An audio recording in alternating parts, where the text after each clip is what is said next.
All right, hello, welcome to Adventures in Lollygagging and Friends. We are playing ULTRAVIOLET GRASSLANds tonight, continuing our Prophets of the True Mother campaign. We are down a Joe tonight. There will be no Musclemancer. He tried to do a new spell and pulled every muscle in his body, and it's been a rough 24 hours or so for poor Ensen. But we think Joe might be in Canada, but we're not really sure, and it doesn't really make sense. So, yeah. But he'll be back next time. I don't know. Do I have any announcements? Usually I write stuff up, but I don't know. Let's just introduce characters and say what you got going on this week. If you've got anything, it's holiday season, so schedules are getting crazy. I smell a random table night. Yeah. Absolutely. Let's see. So it's echoey, huh? Is everybody echoey? Is it just me, or is that echoey snail? I don't know. Anyway, let's do some intros. Melissa, who are you? Who are you playing? So I am playing Satrap 956 Lamb. She's a orange suited satrap with a many-fingered monkey lizard that lives inside the suit that likes to pickpocket things. And she's excited because we were flush with cash last episode, and she bought a 2d12 satrap radiant gun. So that's going to be exciting. Yeah. I don't shoot something. Remember allowing that. We rolled. It was rare. I don't think so. If only we had evidence of that. If only there were. If only some way to confirm that. Yep. What is a satrap, by the way? You ever really we've always kind of danced around that. What is a satrap? Have you figured that out yet? Or Dan, you can jump in on this too. That exists inside of a suit of some sort. The funny thing is, when I made the character, I rolled that my nose is disappearing, but no one would know because do you even have one? Is it Schrodinger's nose? Schrodinger's nose. I mean, you may not even have a nose. At this point, I might not. What is a satrap? You may have never had a nose. It's true. I mean, do you smell things? Have you the ability to smell things? I don't know. In real life, I can't anymore. So Jeff knows I'm not so good in that department in real life. Anyway, not at all. Nope. All right. Well, maybe we'll figure it out as we get further west and meet more satraps, because we will probably be doing that pretty soon. But let's move it over. Bert, who are you playing, and what do you got going on this week? Well, I'm playing the humble Safranian coffee merchant Khalil Abu, who moonlights as a serger and seller of body parts, apparently. Yeah. Humble. He's very humble. Okay. And this week on twitch.tv/Steam Still Murder, Tuesday night we're doing first edition Dungeons and Dragons. Friday, I think we're still playing our BX game, BX Dungeons and Dragons. Saturday, it looks like I'm going to be running for Blood and Coin for Chuck and other folks. And so there we go. Very, very cool. And last night, Bert ran us through more Shadowrun, and my character had an emotional awakening, so that was kind of cool. Cafe malaise. Cafe malaise. Really got down to the heart of what Gantu is. Oh, man. And bottom row, Chuck, who the hell is Tango? Tango is a ghost. The best ghost. Not all their ghost. I don't know. Ghost. I'm the vagabond of the group, and I like crawling up people's noses, and I think I'm still in search for a new meat suit because I gave up my last one. Yeah, you gave up your last one to avoid a tax charge on your cargo after you guys ran over some kind of weird cat pet thingy. When you were in the Citadel. Bodies are free, but taxes aren't. So yeah. They wanted a new body, or they wanted they wanted to tax your cargo, and your guy's like, here, take this guy. Just take him. Yeah. Yeah, he's had a rough life, that guy, for the past couple of weeks. Nearly got killed by tremors, by graboids basically, and then he was hanging out with you guys for a week, and that's always dicey. Then he became a meat suit for a snot bubble, and now he's part of a polybody somewhere in the Citadel without Meat him. suit for a polybody. Yeah, it's been a rough time for him, but he was kind of a jerk, so it's all right. All right, let's move it on. Jeremy, speaking of humble, Jeremy, tell us about MSG. Sure. I'm Mercutio Salvador Giovanni. I'm just a humble gentleman explorer and a cat lord and a servant of the Holy Mother, just trying to help people become their best selves, usually through compelling them to do things they weren't aware they could do. Yeah, like one of the first big story points actually out of nowhere was crackers, legendary crackers. Great. Who, yeah, and you guys got chased down by some of his cousins who were very upset. Poor crackers. Okay, Good people. yeah, and didn't you get didn't you guys salvage like a laser targeting thing? Didn't you take something like that? I did. Yeah. Oh Yeah. yeah. So we Couldn't put it remember on who the- ended up with on it. the, on the key. battle donkey. Oh yeah. The Oh, battle that's donkey. right. Yeah. Chuck, you forgot about that part. I forgot all about my battle donkey. I Holy put in so crap. much work to the battle did. donkey. You I did. spaced Teapot. it. My bad. Yeah. Yeah. Do you want to explain what your battle donkey is now? My battle donkey is, give or take, my new intermediary meat suit that I forgot about. It is a donkey with some spears and a gun pointed out the back end with a targeting laser. Yeah. And it's got a little saddle so I can put my potted plant up there and ride. I think it has spiked leather armor or something. It as well. does. It does. It has Hmm. spiked leather armor. I wish any of us were decent at like drawing art stuff, because that would be a really fun character That would portrait right be. there. Yes. It'd be really good. It'd be really good. I thought about requiring everybody to draw their characters in the beginning. Like just draw a character. Even if it's just horrible, terrible stuff. It would have been hilarious for tokens. I still think it would be a good idea. It'd be like That Homer sounds fun. Simpson drawing his perfect car just Mm-hmm. with the domes and stuff. I love that episode. All right. So we've got our ass donkey, we've got our cat sniper. And now we've got our other teapot, our other satrap. We've got Teapot. Tell us about Teapot, Dan. Sorry, I got a visitor. Oh. I'm basically working on being our engineer, more or less. Yeah, That's Yep. pretty much it. yeah. You've you took a lesson. You got some Vohm tech, some what do we call it, like mechanism or something like that. Okay. Well, let's dive in. We're just gonna kind of have sort of a chill, fun night. We're gonna go on the road again, which is nice. But let's do a little quick summary. We have been in and around the Porcelain Citadel for a while now, for a couple episodes. One of the reasons was that it was a very important location to your group. You all are prophets of the true mother, meaning you're trying to ascend into the sky like the shamans of old, and you're maybe bringing them down or something, whatever. The second part of the prophecy is very vague. We'll figure that out later. But you got a second vision. So the first vision brought you all together, brought you into the bosom of the Cogflower Inquisition, and the second one pointed you to a specific location around the Citadel where you found some crazy like metallic, half metal, half liquid, cylindrical key that you don't even know what it's for yet, but you know it's important. You've also spent a little time around the area. Specifically, Khalil managed to get a gig for you all with a very shady body snatching network known as the Purple Hazers.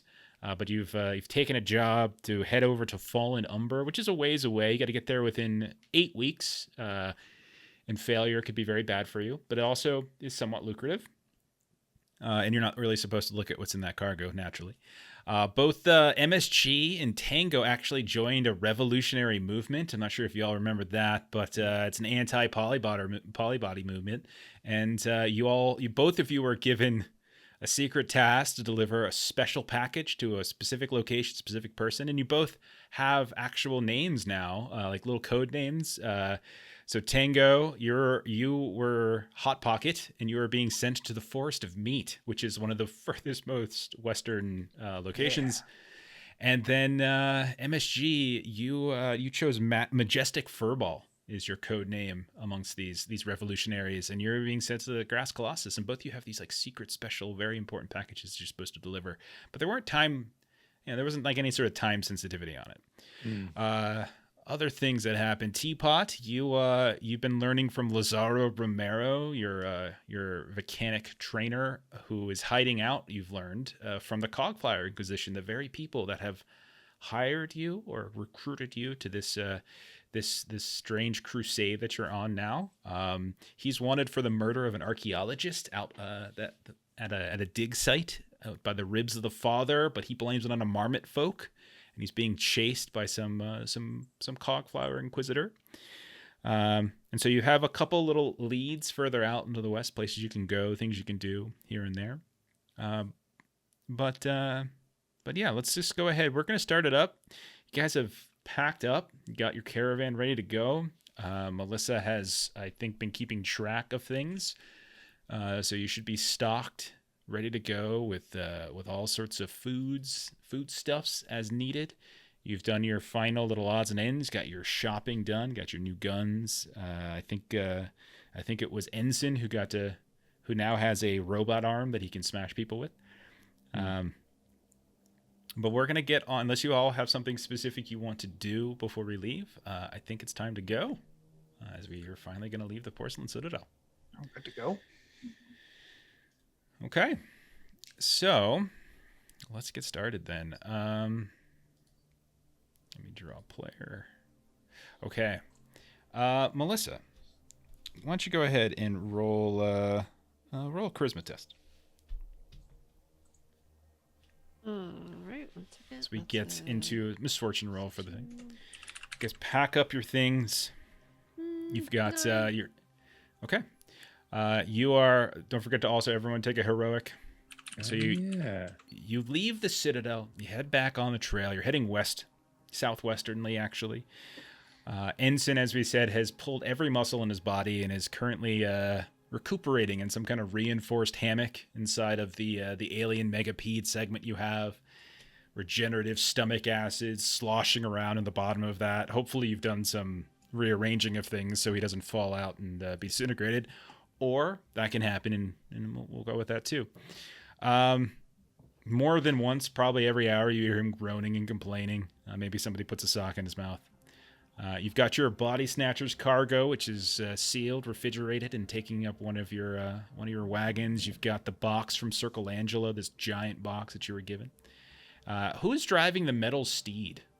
You guys not stole, but you killed pretty much all of the jackal nomads not too long ago who were coming to revenge crackers. You got this metal steed. It's basically like a DeLorean. Who's driving one of those? DeLorean with like spikes on it. I'll definitely be in charge of one of them. Okay. Yeah, I don't have hands, so not me. Okay, so Teapot is driving around inside of this metal steed. The rest of you are probably moving about between different vehicles, walking every now and then. Probably also have an NPC that we can stick with driving. Sure. So you start heading out, and you know that your next stop on the trails, a place is about a week away. It's called the Last Syrah. And you know that it's basically like it's a decent outpost. It's not as robust of a settlement as the Citadel was, but you're going to be able to find people there. It's got some embassies and things like that. There's like a joining of like the Porcelain Citadels, and there's like a satrap embassy and other things there. So especially both of our satraps would know this, as they've traveled the wastes more. But the travel along the roads for the first few days is met with storms, just tons of these like threatening storms, dark clouds overhead. Not a whole lot of sun. Creeps out every now and then, but for the most part, it's a sort of a dark and gloomy ride. A couple days in, though, it gets even worse, as it's not just threatening anymore, and you start getting these weird for those of you who wear clothes, you get these weird moments of like static is beginning to cause issues. You see your hair, or those of you with hair, begins to stand on end. MSG, I know you've lost a lot of your hair, I think, but you still have some probably, and that's sort of standing up spike-like. Those of you who like might be walking next to each other, you have that accidental moment of like shocking somebody else, and it becomes a fairly difficult journey. Like just moving anywhere close to another human being, to metal, it's just constant shocks. All of you go ahead and roll a D4. I hold my coffee pot as the electrical shocks keep it warm. I like it. The Got a D4. 2. Yeah, and take that amount of endurance damage as you can't sleep. You try to roll over in your sleeping bags or on the ground, and every time you do, you just feel yourself get shocked here, shocked there. And the storm clouds continue to roll over, and you think like lightning should be doing this, but that's not what's happening. It's just these small little moments here and there as the dust clouds and things begin to kick back and forth. Would my fancy armor protect me from this? It is environmental. I'll tell you what, you can have the damage. Okay. All right. All right. Yay for lots of ones in our rolls. Yeah, I know those rolls look really Don't worry, good. I'm about to knock it out of the park with a 4 here. Okay, let's do it. I mean, I think we're due for a 4 on that. just bravo, Dan. Just bravo. But you can cut that in half tickets too. Oh man. By So the I third, had- yeah, go ahead. I had I would- grumpy checks on my fatigue, and I Mhm. don't have anything for endurance. Does that mean I step down? You take another, yeah. You take another one of those. Yeah, I only have 1 point of Disadvantage. endurance, so I assume I'm still taking something from this. Yeah, let's go ahead and mark one of those conditions. Oh, well, I just went from I also had grumpy marks last time. Yeah. Still, so now I'm at disadvantage. Okay. It's not pleasant. It's like 3-4 days worth of just constant static electricity shocking. Like you do whatever you can. You try to move things about. You try to spread out here and there, but even still, like, one of your donkeys gets close, or even just moving about, like you're swishing the fabric of your leg, of the clothes across your legs, like shock you here and there. I feel Those like of this you is even that, worse because like I've Yeah. got Phil inside me, and so every time like Poor Phil. I get Phil's shocked, dead then now, like but, Phil is like kicking me, like Phil's stop. totally dead. So we Yeah. have a whole bunch of like old parts and stuff from old Yeah. technology, right? We got any Yeah. rubber? You could probably dig through that stuff. Why don't you just roll a charisma test for luck? See if you get anything in there that might help reinforce things here and there. As you're starting to see that even your more electrical, even your more electrical stuff, like your tech, like the megapede, you can see is beginning to stutter. The metal steed is having some trouble from time to time. It's just not reinforced for just the constant inundation of static. 10? Yeah, you probably have enough rubber to either reinforce yourself or reinforce one of the. Tell you what, I'm gonna one of blow my heroic. I'm gonna add a d6 to that. Okay. I want to help more than that. Okay. Yeah, 12. With 12, we'll say you can probably do enough to keep like the megapede at bay. Like you do enough so that Yes, if we're Ensen. all on the yeah. megapede, then Yeah, as long as everyone's kind of on or in, like, but even that's kind of troubling when everyone's too clumped up.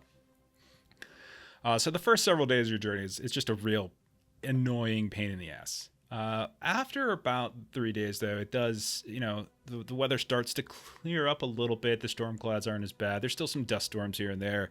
But you start seeing off in the west, like on the horizon, almost your destination. Like even this far away, you can see this glinting tower, like stepped on the horizon, and like during the day, you can see the daylight kind of glinting off of it, and kind of almost causing problems with your eyesight. And at night, you can see this kind of ghostly coppery green that pops up, and every now and then there's like this weird blinking kind of static shimmeriness.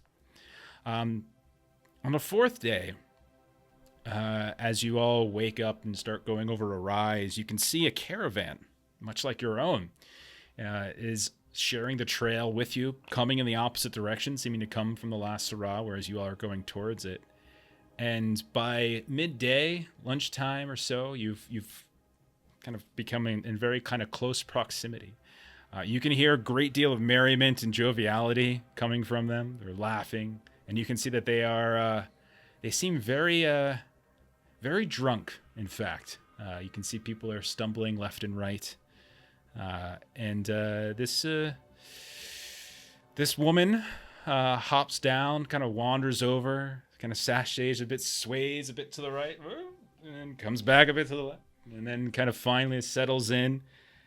And who would we say is likely like the front person for the caravan? Like who would like be greeting other travelers? I'd be down to do it, but I think that's bad news for the caravan. Yeah, that's probably bad. You know, we'll Take probably this take turns. I'll be glad to take this turn.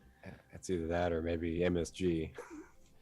No, I'm down for doing turns. I think our coffee master is a good choice. Okay.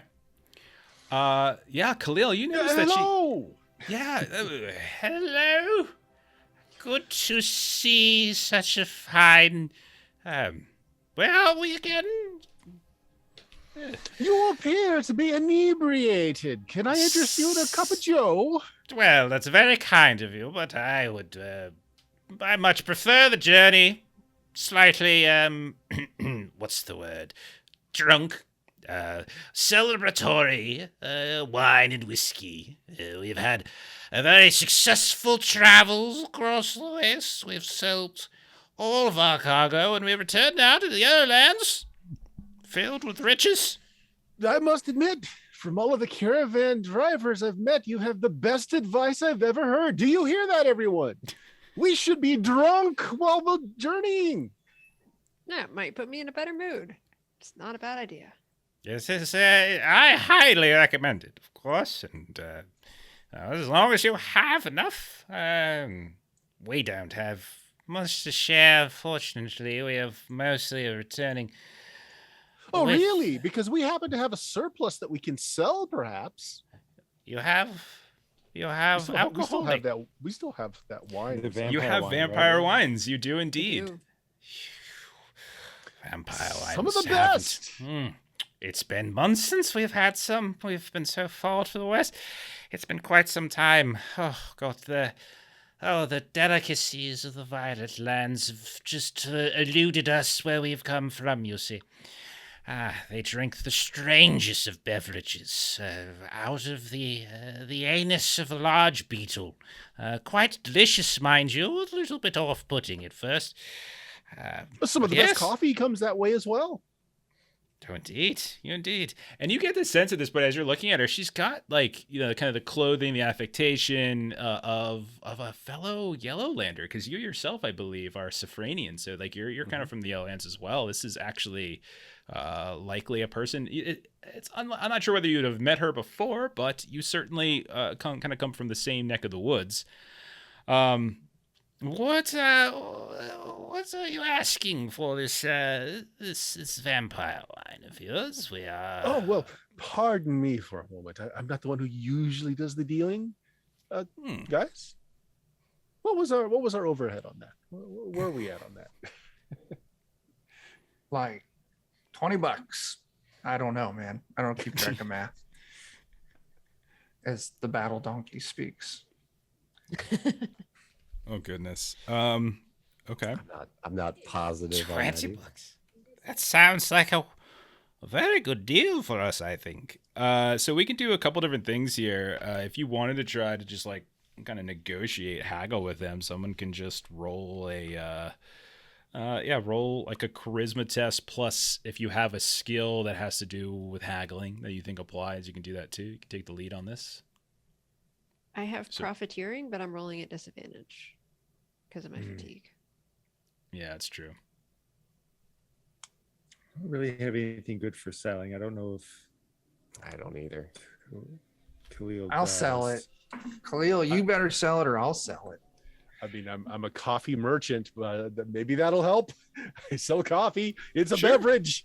I think that's fair. I mean, you're specifically a coffee merchant, so I see. I feel like it would make sense that you would have All right. some So I get, innate ability.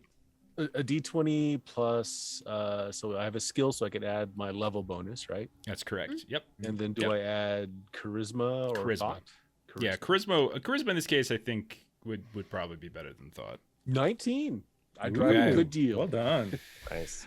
Okay, so that's actually quite well done. She looks at you, and are you looking to sell like all of this? Like, are you looking to get rid of every bit of?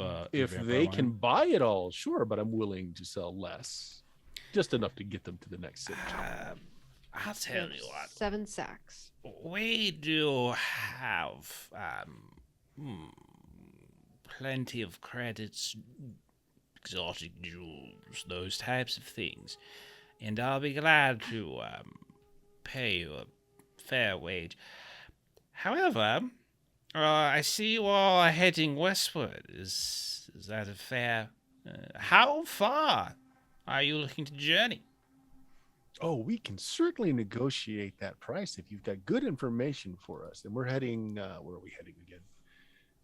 The last Well, that's where you're heading now. Like, but you're heading to like Fallen Umber, and then there's a couple other places you might want to go to. Okay. Well, as you see, and I see you have some satraps amongst you. How wonderful! We are, in fact, we are good friends with the satraps within the Spectrum Crossing. We have been anointed some special ambassadorial position, honorary such and such, and with that we were gifted a very what's the word I'm thinking of here? Very important and very rare map of the Spectrum Crossing. Might allow you to use of it. We're returning to the Violet Lands, and so we won't be coming out westward again for quite some time, so it won't be of as great of use to us. But if you're heading westward, many a discovery might be found with the use of this map. Mechanically, this would give you advantage on like encounter rolls, discovery rolls when you're like kind of in the Spectrum area. So like Spectrum Crossing, Spectrum Palace, that kind of stuff. Yeah, I mean, Yeah. that sounds like an awfully good deal. I mean, we can negotiate a lower rate for that, of course. Well, we will gladly purchase 7 crates worth of this. We'll give you 100 credits apiece, so we'll give you, say, 300 credits plus the map for all 7 of the crates of wine. How does that shake you? I hear no dissent, so it sounds like a agree good with deal. Fabulous, absolutely fabulous. That's just absolutely wonderful. Jeffrey, she snaps, and no one moves. Oh, that's right, I have it. And she reaches into her chest and she pulls out this leather folio and deal is a deal, and hands that over to Khalil. Okay. That's Liam very will exciting. kind of pop up and just say, "I'm sorry. What was your name?" Oh, me, of course. Where's my manners? My name is Mila Yaga of the Great Yaga Trading Company. Perhaps you've heard of it? Of course, it's absolute pleasure. That's wonderful. Wonderful. Honored to do business with you. It's just a delight to encounter cultured folks such as yourselves here on the trail. Too often we meet vagabonds and nomads and mindless husks of this or that thing trying to eat us.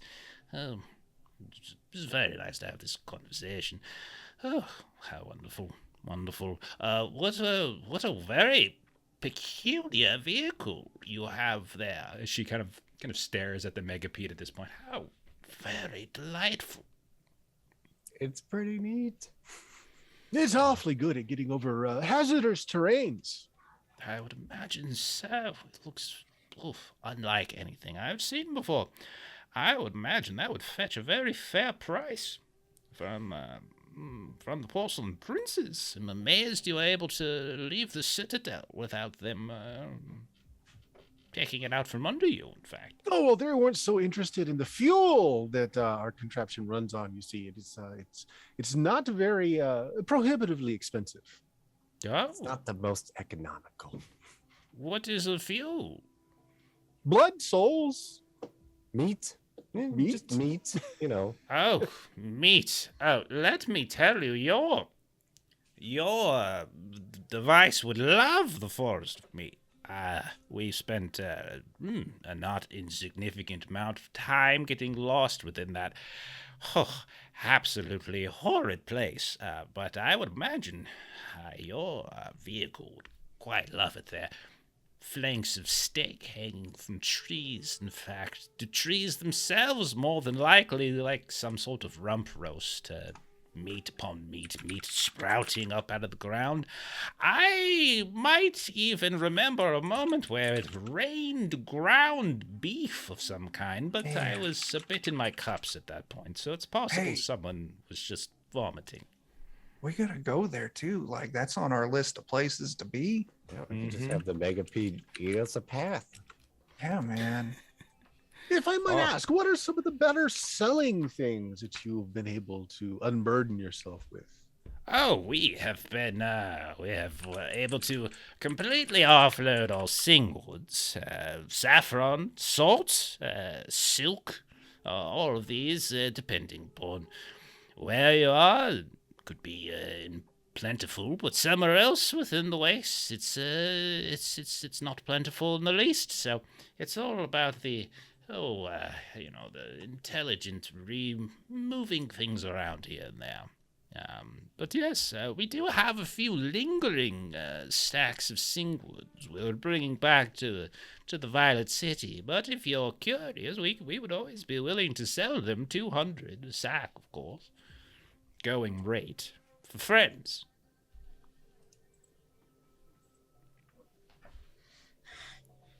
I don't think we need to buy that. You're buying the line, right? Of course, we've already come to an arrangement. Yeah, man. I don't know. I'm going to confess a bit of curiosity. Is there any chance you have any of that Beetlejuice left over? You would like to try the Beetlejuice? Someone understood my joke. How lovely. Well, yes, I do indeed. We've been drinking it for about a part of the past 17 days. Not many Beetles left, but for friends such as you, of course.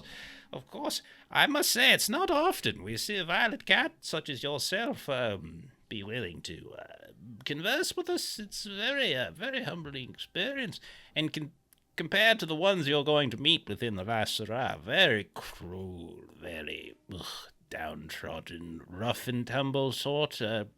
Someone such as yourself is far more in line with what I expect. So yeah, she goes, Jeffrey! Oh goodness. I believe Jeffrey is fallen ill again. One moment. And you see she like kind of sways back. And she comes back and she's carrying what looks like a fairly large beetle. So it's like, maybe about a good 8 inches in diameter. It's black. It's kind of squeaking here and there. You can see the legs are still sort of moving. And she's like, okay, well, all you need to do is just take one of these. And she holds up what just like a dagger and just stab it right there in the back.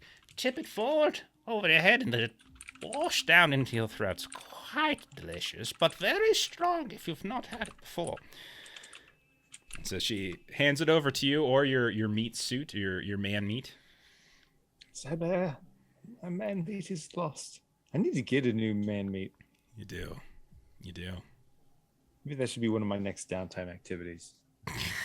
Just eating some man meat. Okay. I need to get some man meat on my next downtime. Man meat. Believe that's a destination action. It is. So I'll get man meat later, but for now I'm just gonna put this bug's ass in my mouth. Okay. Go ahead and roll a. Oh, is it stamina or is it endurance? No, roll an endurance test. Okay. My now reduced endurance. Yeah. Do you have any kind of anything that lets you withstand things like poisons, drinking? resistance. Iron. Someone's got an iron gullet. I think that might be Joe. I mean, I've got forging and I've got chemistry, so I've maybe dabbled in things here and there, but I don't know that would specifically help me with this. No, I don't think so. This is just a pure, like, do you have Yeah. the stomach for it? Right. Yeah, go ahead. Okay, I got a 10. I'll spend one of my heroics on it. Okay, go for it. You're looking for a 15 Ooh. total. Okay. It's okay. I'll let myself be tipsy. So, you're not just tipsy. So MSG, you drink, and you go to town on this Beetlejuice, and you kind of lick the lips. You can see the froth a bit in the cat mouth, and anybody who's near MSG, you notice his eyes just big, giant eyes. MSG, you start to see like colors across the spectrum that you didn't even realize exist as you're looking around. And as the woman Mila is like wandering, you can see that she's just trailing, like rainbows are just trailing her. And as you stare at the rainbows, you can see what looks like these beautiful, colorful, shiny beetles are just kind of flying about within the rays of that rainbow. The rest of you, as you're watching MSG kind of in this little trip, you can see he's just eyes wide and just kind of scratching his face every now and then, pawing at himself. Drool's beginning to come down the side. And after about 15 minutes, he just clunks on over complete. He's just completely blackout drunk at that point. And Mila looks down like, oh yeah, it's just like our dear Jeffrey. Oh, such a good kitty though. Anyhow, We'll just sort of pop up and say, well, since you're about to go, how long can we expect him to catnap this away? Well, our first Jeffrey, he died from the first one after about a 3-week coma. The second Jeffrey we had, he lasted a little longer. And then finally the third Jeffrey was the right one indeed. And he's been with us this entire time, though I believe I do hear him retching. Oh, yep, that is him right there. And you see there's just this other, yellow lander that's just like retching behind a rock off the side of the road. Just like waves. No. Yep. God, do people inherit the name Jeffrey, or you find someone new and name them Jeffrey? Or is it a title, perhaps? I don't even, now that I think about it, I don't even know what is Jeffrey. Is your real name Jeffrey? We've been calling you Jeffrey this whole time. I feel very rude. And he's like, no, it's okay. I'm Jeffrey. It's fine. Oh, coincidences. How lovely. How lovely. There's a drunken mumbling. Crackers. Crackers? Oh, we don't have any crackers. We do have some salt left over, but no crackers, unfortunately. Really So shame. does Lamb know that like buying some salt off of her would be a good thing? Yeah, I mean, like salt is a very useful commodity. The sort of buying and trading of the game is really like you buy certain things somewhere and then somewhere else they're worth way more. So it's really just sort of figuring out that if that's of concern to you guys. So like you can engage with that as much or as little as you want. So if we get some salt now, we could possibly, where we're going, get some more money for it. Sure. So she would be asking for 100 credits per sack, and she has 10 sacks, so she can sell up to 10 sacks worth. And then you could essentially be doing like, your destination actions could be to sort of determine, the market research in the area and whether or not you can sell it and that kind of thing. Can I spend a heroic to roll just straight up and use my profiteering to try to haggle this with her? Yeah, absolutely. Go ahead. I don't know that we want 10 because we're relatively loaded up on food right now because we've got a long travel. We just offloaded 7, so maybe take 5 back. But so let me roll. Yeah, just roll it. We'll go from there. +2 and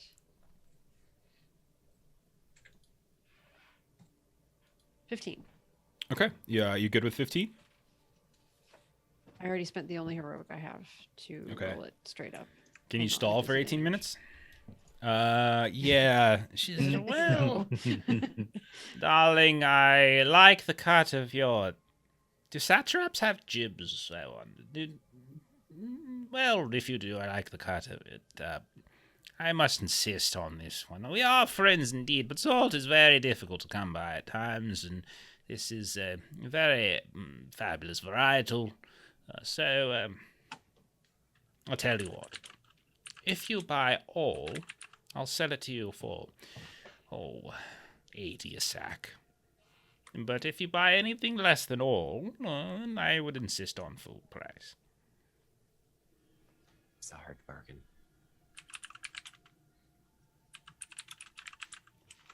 So, I mean- Lamb,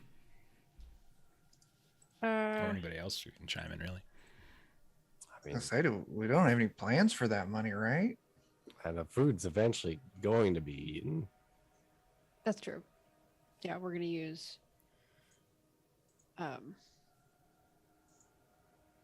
like 10 just in this first week, so you can take it. Okay, go ahead. Yeah, so 800 credits gone for. But we got 300 for So it's- the wine. So as so just a net of minus 500. So she said one last thing she says before she like, well, what brings you all out to the waste? I haven't quite what is it your business you're on? I feel we're fast friends now, and you've been probably haggling and talking and drinking for several hours at this point. But at a certain point, you can see that she starts asking questions, just kind of probing, like, what business might you be on out here? I feel like we go into proselytizing here. Do you? Have time to hear about our Lord and Savior. The true mother. I would not have taken all of you for proselytizers, for crusaders. This true mother, not a deity I'm familiar with. No disrespect intended, of course. But far be it from me to stand in the way of your belief. What is it you hope to accomplish by spreading the gospel? Sort of like wide-eyed point up to the sky. Yeah, we're kind of trying to get up there. Oh. Well. How very curious. How very curious indeed. Well, I suppose we've treated long enough. Jeffrey? So they start up their wagons and like, well, you have a good time now. Goodbye. They just start hustling off at that point. Okay. We were I thought unsuccessful. that we could still be friends. We were supposed to increase our numbers, and we did not. We've done it so far by forcibly taking people into the caravan. Thought maybe this time we can just go with the spread the word option. That didn't go as well. No, I don't know. Wait. We tried. Are we kidnapping people? I mean, not yet. I mean, we did. I mean, if it comes to it. Not yet today. I start vomiting up a hairball. All right. When it comes up, you can see that like as it sort of pops out onto the ground, it begins to unravel, and you can see just a mess of beetles just erupt from it and scatter in all sorts of different directions. God. Is that Oh. everybody sees that or just crackers? Oh no, all anybody who's near MSG. Oh no. Whoa. Yeah. Oh, that disturbs me. I appreciate the desire to enjoy the travel, but maybe consider the vessel of your drink next time.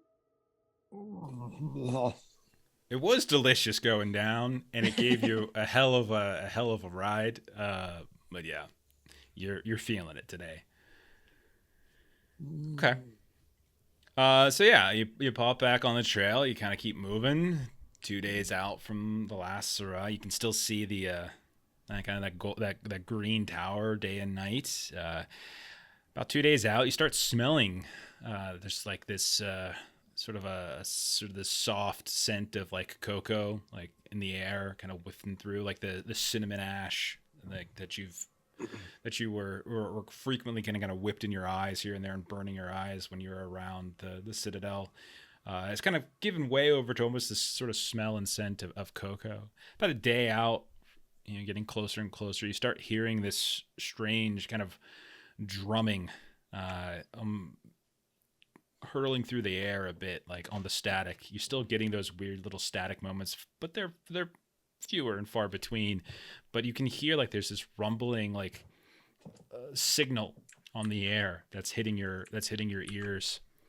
And then finally, on like the day that you arrive, you kind of approach. You can see that there's that large tower, kind of green, that maybe your friends that you just treated with referenced something called the harmonium.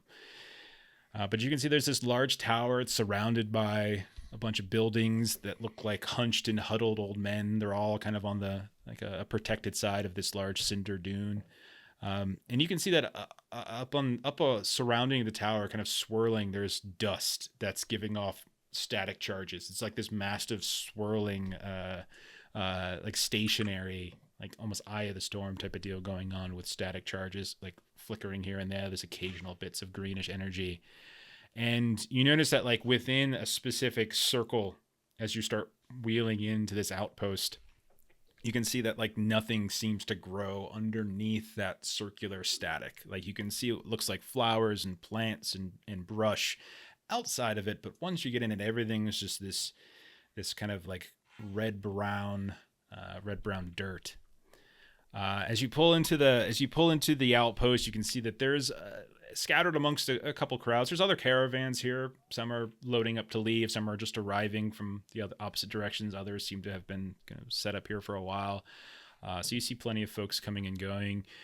More than once, you see, it looks like there's more of those polybodies here. You see plenty of like princes. You see like what looks like these jet black masks that are almost flower-like. They look like flowers, but like jet black and shiny.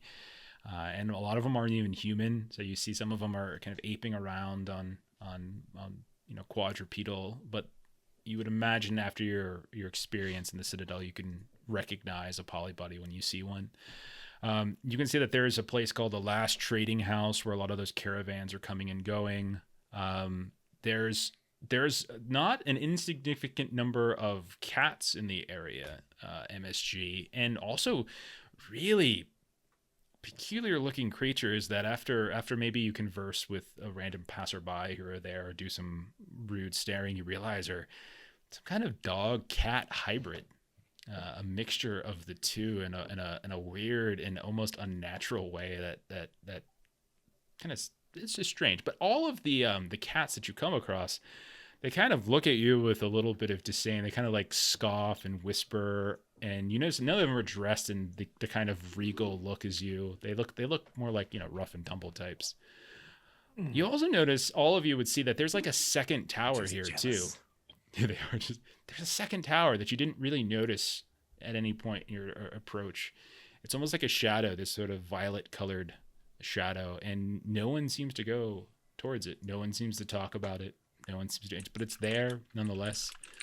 But you guys have arrived at the last hurrah.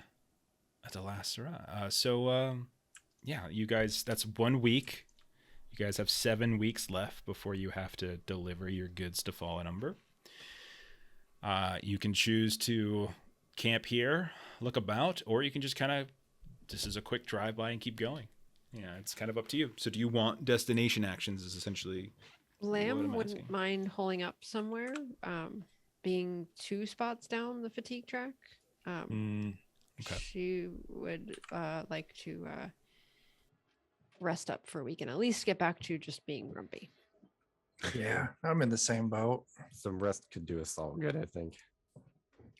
I know last time we calculated how far out it was it was 8 weeks to Umber.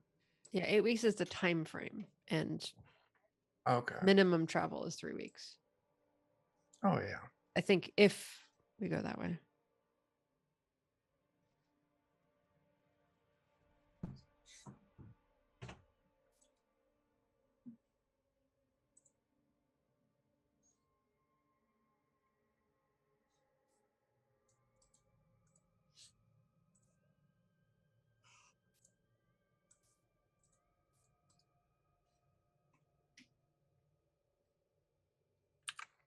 Yeah, definitely lounge around and do a little recovery.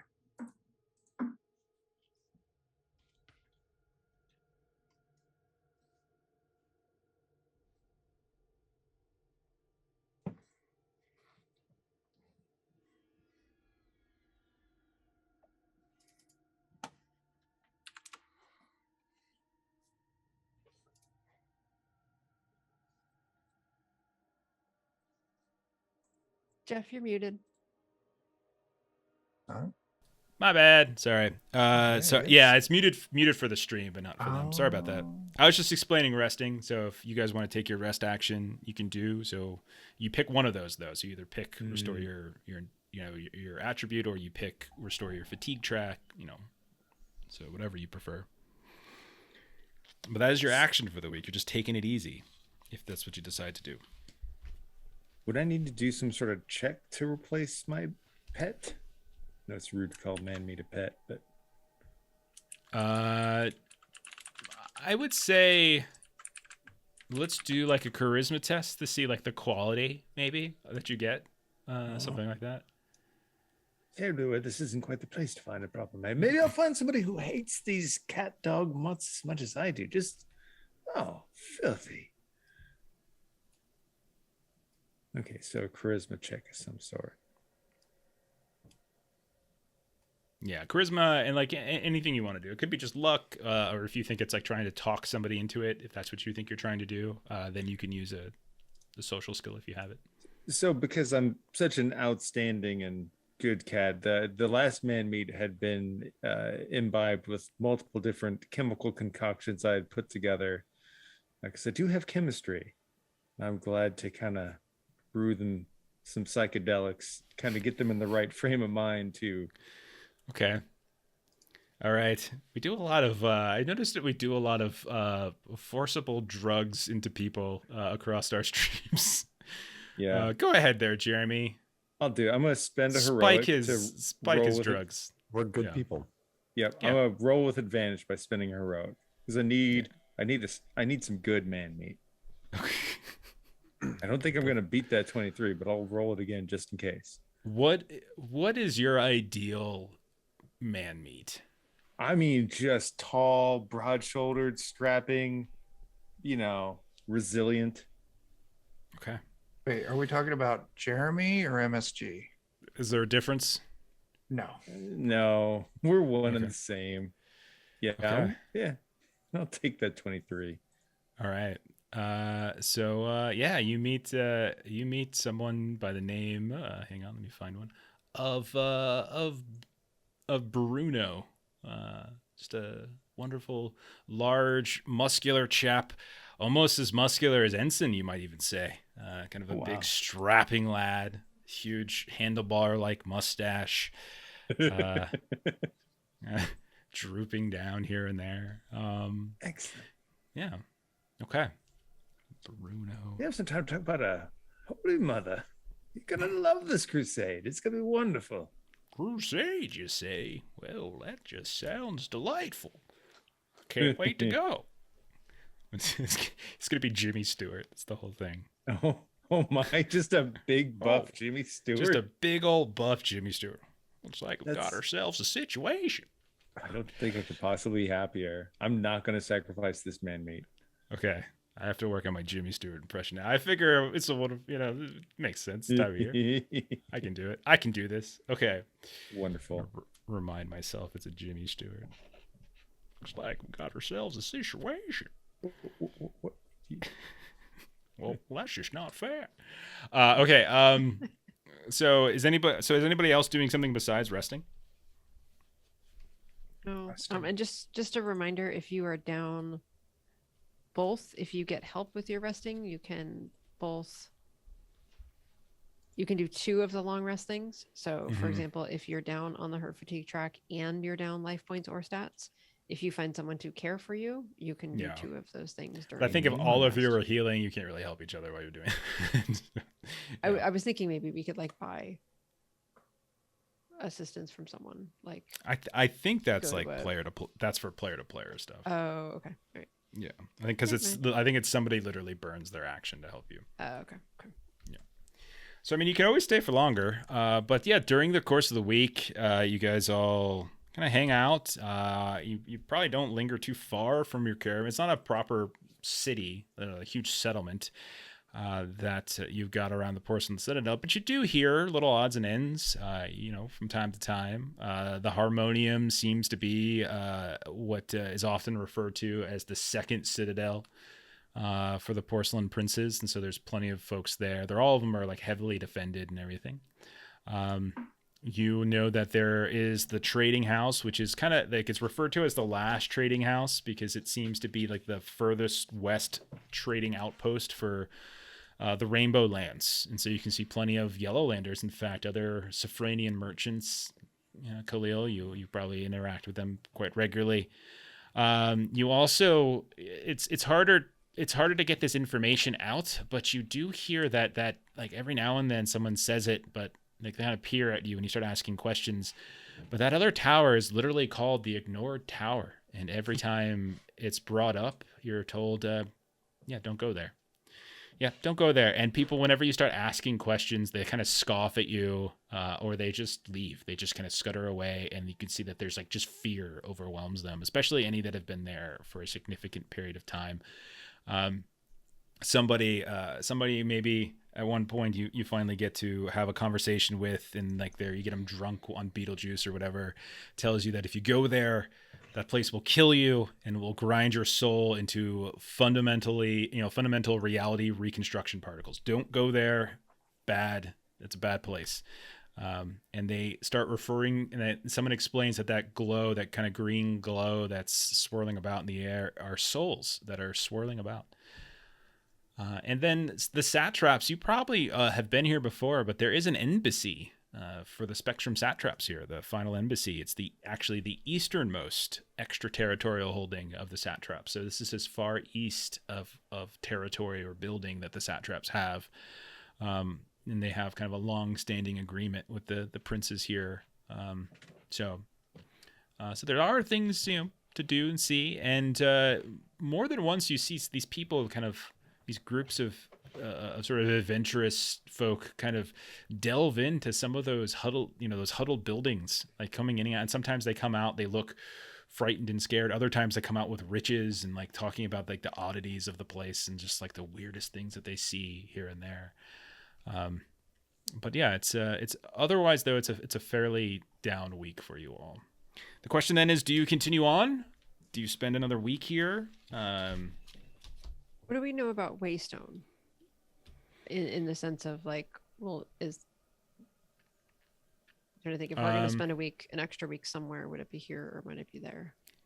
You would know that it is literally called the Waystone Graveyard. It's not, there's no settlement really there. It's more just kind of like a drive-by area where you can explore more like a tourist attraction or a tourist area. But in terms of finding a place, finding food or finding people to engage with regularly, it's not a settlement. No. Lamb would be curious in the embassy. But everyone would need to agree to spend another week here. I forget, do we already have the organs that need to be delivered in a specific time frame? Yeah. Okay. Well, I mean, I still should leave it some time. You've got like 3 weeks to work with. So if you just go like 1 week at each location, 1 week on the road, that still leaves you like 3 weeks to play with. Mm-hmm. So you could spend a second week here without having any real anything too negligible. Some selling, some exploring. Mm-hmm. Yeah, we can do some other stuff. I'm not against it, but like that's presuming the rest of the journey is going to be smooth as well. Well, and that's why I was kind of meta asking if like the Waystone would be somewhere that we would just sort of go through, in which case then instead of spending a week there, we're spending the week here and then just powering through.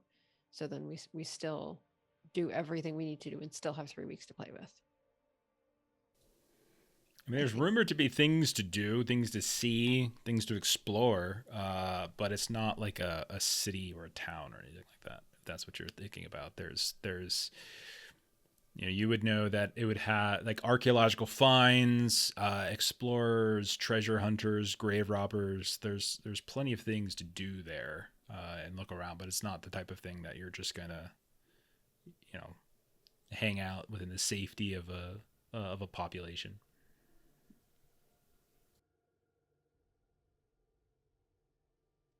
MSG, Teapot. Do we stay or do we go? I mean, do you feel any bones? If you do, I respect that. I don't even know if you have bones, but if you feel it. I would be a lot less hesitant if we spent the extra week closer to the final destination. Unless you feel like there's some clear profit to be made here. I don't know that. Yeah, that's where I'm Worth worth it. it. Okay, we can always come back. We know what's here now. True. Okay. All right. Up to the Waystone we go. Okay. So you guys make some mental notes for things to maybe look at later on a return trip.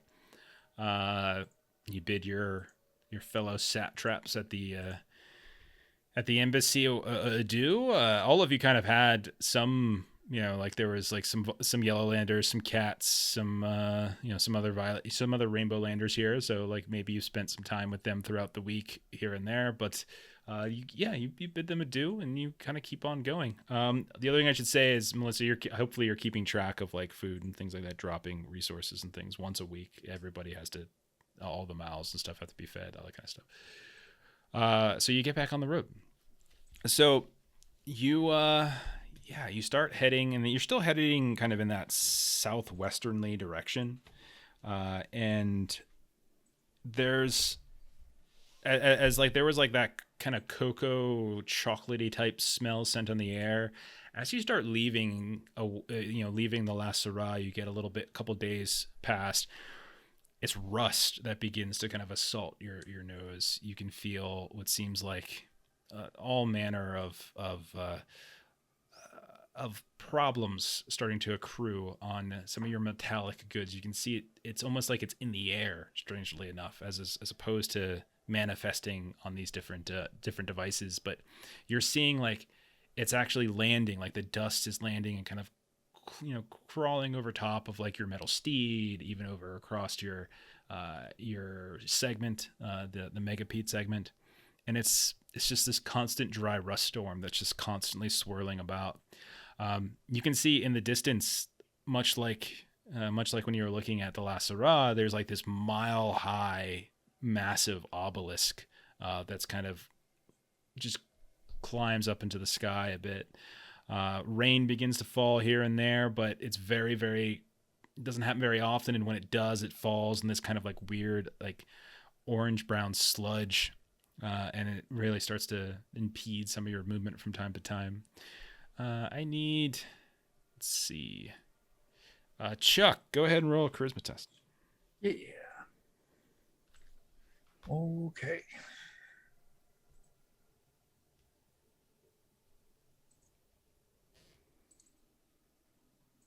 And we're at 9, so you can take everyone can take an extra heroic too, if you haven't already. Got a 14. Okay. So It's all right. yeah. At a certain point, it becomes the swirling rust storms become so intense that all of you just begin to like kind of hood up, goggle up here and there. And you kind of push through. It's slow going though. And every night, like when you guys settle down to try to get some rest, you're constantly having to shake out all manner of this like kind of rusty dirt, this weird filament that's starting to pile up here and there. But none of you, you see one or two of your workers are kind of coughing up what looks like blood in their throat and stuff like that, as maybe they didn't get their mask on fast enough, and one or two of them complain of issues with blurry vision, but all of you seem to have no significant trouble. About 4 days out, you can see that there is, similar to your travel to the last Syrah, you catch sight on the trail of what looks like a caravan. similar to yours. You can see that there's some wagons and stuff that have been pulled off to the side of the road. Some metal vehicles, and they look to be having some trouble. Like you can when you pass by, like you can see that these huge tears in the roof of some of their metal steeds. You can see that they have these metal wheel spokes that have kind of crumbled now at this point, and they look to be struggling to kind of get their caravan back up. When you get kind of close, you can see that there is this dwarf engineer. He's got these big giant goggles on that he occasionally like wipes away what looks like soot. And he kind of waves you all down like, pardon me, excuse me. I wonder if you might do a fellow traveler a favor and just lend a hand here. We seem to be having a bit of trouble in the storms, and if any of you kind folk could lend us a hand, we would be most appreciative. Our equipment seems to be having a bit of trouble with storms. If there's anyone here that might be of the variety that could work on machines and such. I can do that if we want to maybe work a deal with them. Before anybody jumps off to go and help, I want to take just a really good look at the damage to see if it's not fake. Sure. Yeah, go ahead and probably thought, I think, would probably be the stat, I would think. And if you have a skill that you think would apply, you can go ahead and use it. So thought. I got some of that. 19. Yeah, you look over and there's nothing here that looks faked. Like you can definitely tell that that some of their more modern looking wheels, not like wooden wheels, have certainly crumbled, and the tears in some of these metal steeds are like right on the roof, and there's goods that they had inside that have now been ruined, and it's unlikely that they would probably do that intentionally because they're just kind of hurting themselves. You also notice that there's other people in the party that kind of step around. They have a handful of workers like you do, but you can see that there's a pair of twins, these red-haired twins that kind of step out, and they're kind of looking at you. One of them is staring you down as you're doing your calculations. It's almost like she's doing the same thing with you all, and she's just sort of, her eyes are just very hawkishly moving from person to person. She occasionally whispers over to her we'll twin. meet eyes and just give a nod. Squints a little bit and keeps going, and you see another person. You can't quite tell exactly species, but they have this fairly cool looking biomech suit on that seems to be covering most of their skin, but yeah, and then it looks like they're trying to dig out some of their wheels, some of their equipment, and they're trying to kind of dust off, like they're trying to go through what they can salvage and what they can't. I mean, Bruno here's got the strongest back you'll see outside of a friend who's convalescing, and It really hurts. Oh, it's so painful. that one over there, Teapot, he's just a whiz with nearly anything mechanical. Well, I would be most appreciative, Mr. Teapot, sir, or ma'am, or not quite sure what you call satraps, to be honest. Still haven't quite gotten used to it. But if you could lend your expertise, I noticed that your vehicles seem to be in much better condition and be handling the storms better than we are. If there's anything you can do, just kind of get us back on the road so we can get up to the Syrah and just patch us up a bit, if that's possible. Yeah, want to give it a go. We've got I would trade, but as you can tell, as he points over towards one of their metal wagons that is just like covered in that sludgy rust soot, we've suffered some casualties amongst our goods. We can, however, trade information if that's more of your interest. We've got plenty of maps. We're heading back to Sarai. We're going to retool and restock, and then we're going to get back to searching for the dragon, and quite a bit of money. finding it might be able to make us. But we're more than happy to share some of our leads with you if that's of interest to you. Seems reasonable to me. No, but fabulous. It's just wonderful. That's just I appreciate that greatly. The whole time, like that, the twin is just sort of staring at you all, like really, really carefully. And at one point, you see her eyes just sort of change color. And she's got some kind of ocular implants as she's watching. Lamb will offer. And I'm actually pretty good at packing things and making the best use of the space that you have. So, in addition to my fellow satrap here helping out mechanically, I can kind of do my best to try to get your all of your goods back in order, even if we've got some damage that can't be repaired.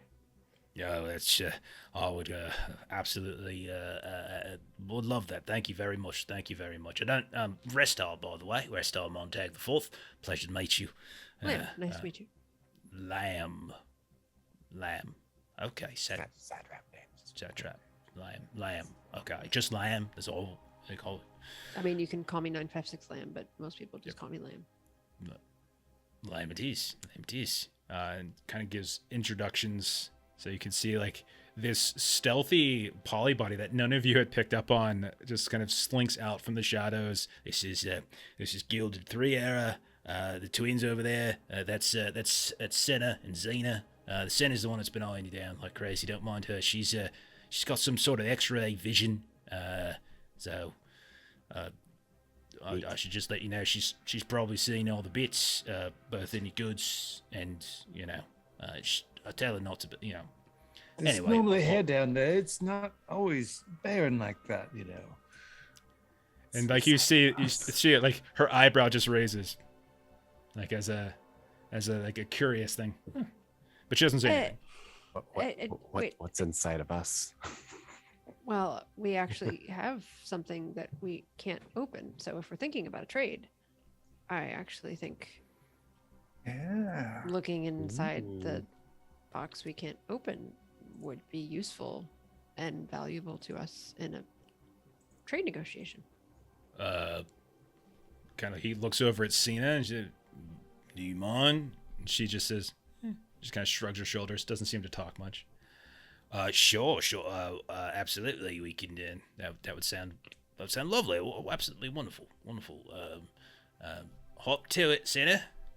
And she wanders over and she starts very carefully. Like, what are you showing her? The box from Circle Angelo's box. Okay.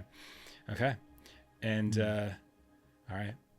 And meanwhile, Teapot, why don't you go ahead and give me like a Vicanist roll, and then Satrap. Lamb 956 Lamb, go ahead and give me some kind of int organization roll to see if you can help agility? out. Yeah, I'll take that. It's fine. Thank you. I'm gonna go ahead and spin the heroic so I can roll with advantage up front here. There are in fact 2 unopened boxes. Yeah, one of the other ones is from the Purple Haze Body Snatchers. Oh, Teapot. right. The cargo that we're delivering. Yep. Let's just see what happens here.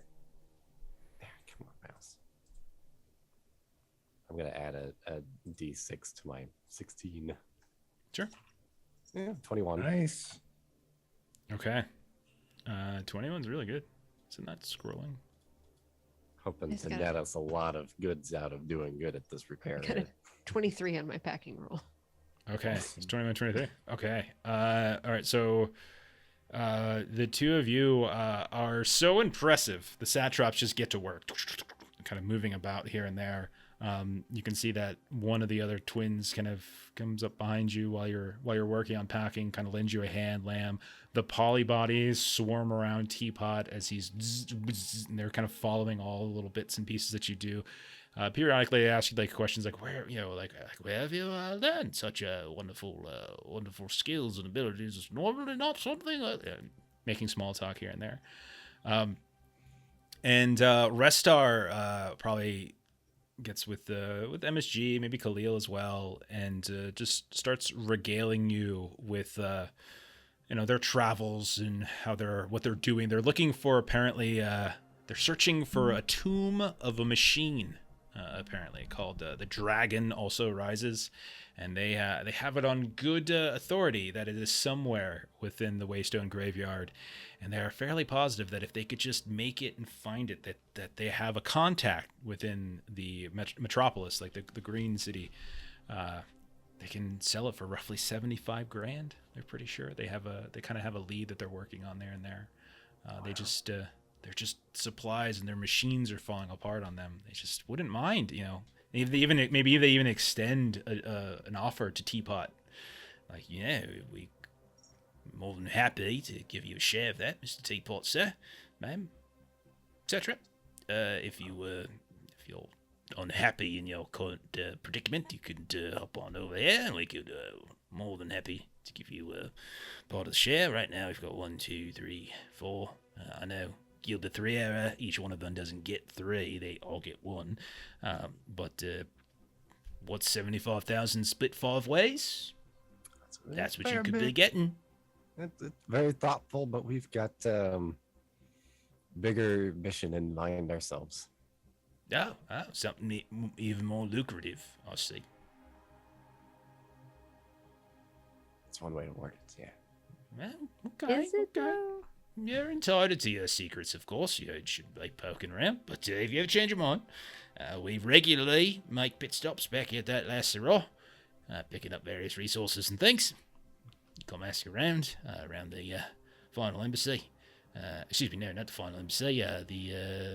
The last trading house. You can just ask for old Restar Montag the Fourth, and you could find a way to meet up with us just fine. Okay, so then Senna goes and she does. You want her to X-ray both of them, both your unsealed packages, or both of your sealed packages, I should say. I would think so. Okay. Well, unsurprisingly, probably to Khalil, the one from the Purple Haze Body Snatchers, yeah, it's just bodies. There's bodies in there, and they're all refrigerated. It's just X-ray, so would she be able to tell whether they're alive or not? That's the question. I don't know. Jeremy, give me a. Are they like glass fronted? No, you can't see inside. She's okay. X-ray. Yeah, so that's what she's doing. She's X-ray visioning these things. Yeah, I would say she could probably tell you that you have live bodies inside. 6, in fact. Various shapes and sizes. And when she tells you this, you don't see any amount of judgment come over her face. She's not upset. She doesn't say anything. She just says, "You've got 6 bodies inside. They appear to be alive. Various shapes and sizes." And then she moves on over to the next one. I start shifting around at one point. Yeah, wait, that's kind of burns a little bit, and you can see she starts messing around with her implant. But there we go. It's fine. Some strange radiation kicking off this one. And then she says, "Well, that's peculiar. It's empty." Oh.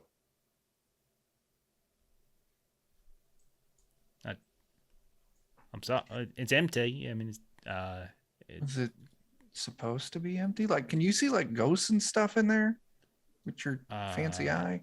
She's like, she leans over to I'm not, whoever's with her. So we'll say Khalil's probably, because I know Teapot and Lamb are working. So we'll say Khalil, and MSG's like, "Is your donkey talking to me? Is that a common thing?" Oh, not at all. No, there's nothing common about battle ass.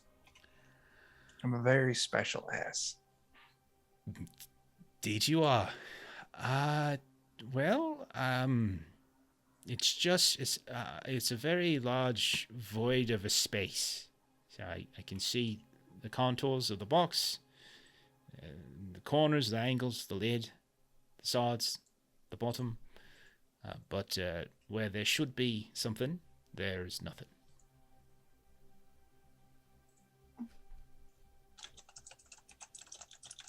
Were you expecting something in there? Have you been robbed? We don't know. I mean, delivering something, and good faith and all that. We promise not to look and we promise not to open it, but we're not opening it. And, we're curious. It seems to be a very sturdy box, if it makes you feel any better, and there's some sort of aura peeling off of it that was interrupting my ocular implant, but no, there's nothing inside. I wouldn't stare at it too long. I might burn out my retinas. So, If there's nothing in there, then why is it messing with your thing? well, I don't quite know what it's made of. Whatever it is, it took me a while to penetrate, but whatever the box is made of doesn't seem like plasteel, doesn't seem like cerametal, so which is more than likely what you would use for a box. Something else, marble, stone, not really sure, but there you have it. Aura's coming off the box, or the aura's coming off of what's inside? Well, as far as I see, there's nothing in there, and this thing works pretty well. I've spent a lot of money on it, and it's never failed me before. Thinking something like a gas, like it's something, but something that wouldn't show up in an X-ray view. Could be.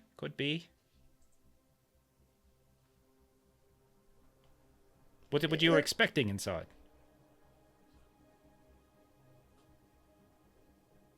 We don't know. We're paid to deliver it and told not to look inside of it, or not to open it. We were told not to open it. Well, there you go. That is an incredibly useful implant. Would it be too untoward to ask you how much it was? You mentioned it was a pretty penny. Well, the implant itself wasn't too expensive. I was a couple of years back. I was over on the trail, Voma Streams. Rented some Vomes, and we managed to salvage a few pieces here and there. Getting the proper surgery, that was the expensive part. Who do you go to for a surgery like that? That's something that could be useful to know. Well, I did find someone outside the Porcelain Citadel, if you're curious. Espada, little Vomish doc. Definitely keep that from the Citadel guards, of course. Of course. Thank you. That's delightful ability there. They are, I say this, the Vomes were still quite, what's the word I'm looking for? Awful.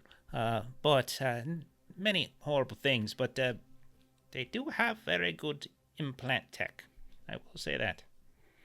If you put their ingenuity in more ethical hands, like myself, then you find far better uses. I couldn't agree more. Okay. So we'll say this probably... Yeah, go ahead. I just wanted to ask her, like, if she's walking around the box, is there any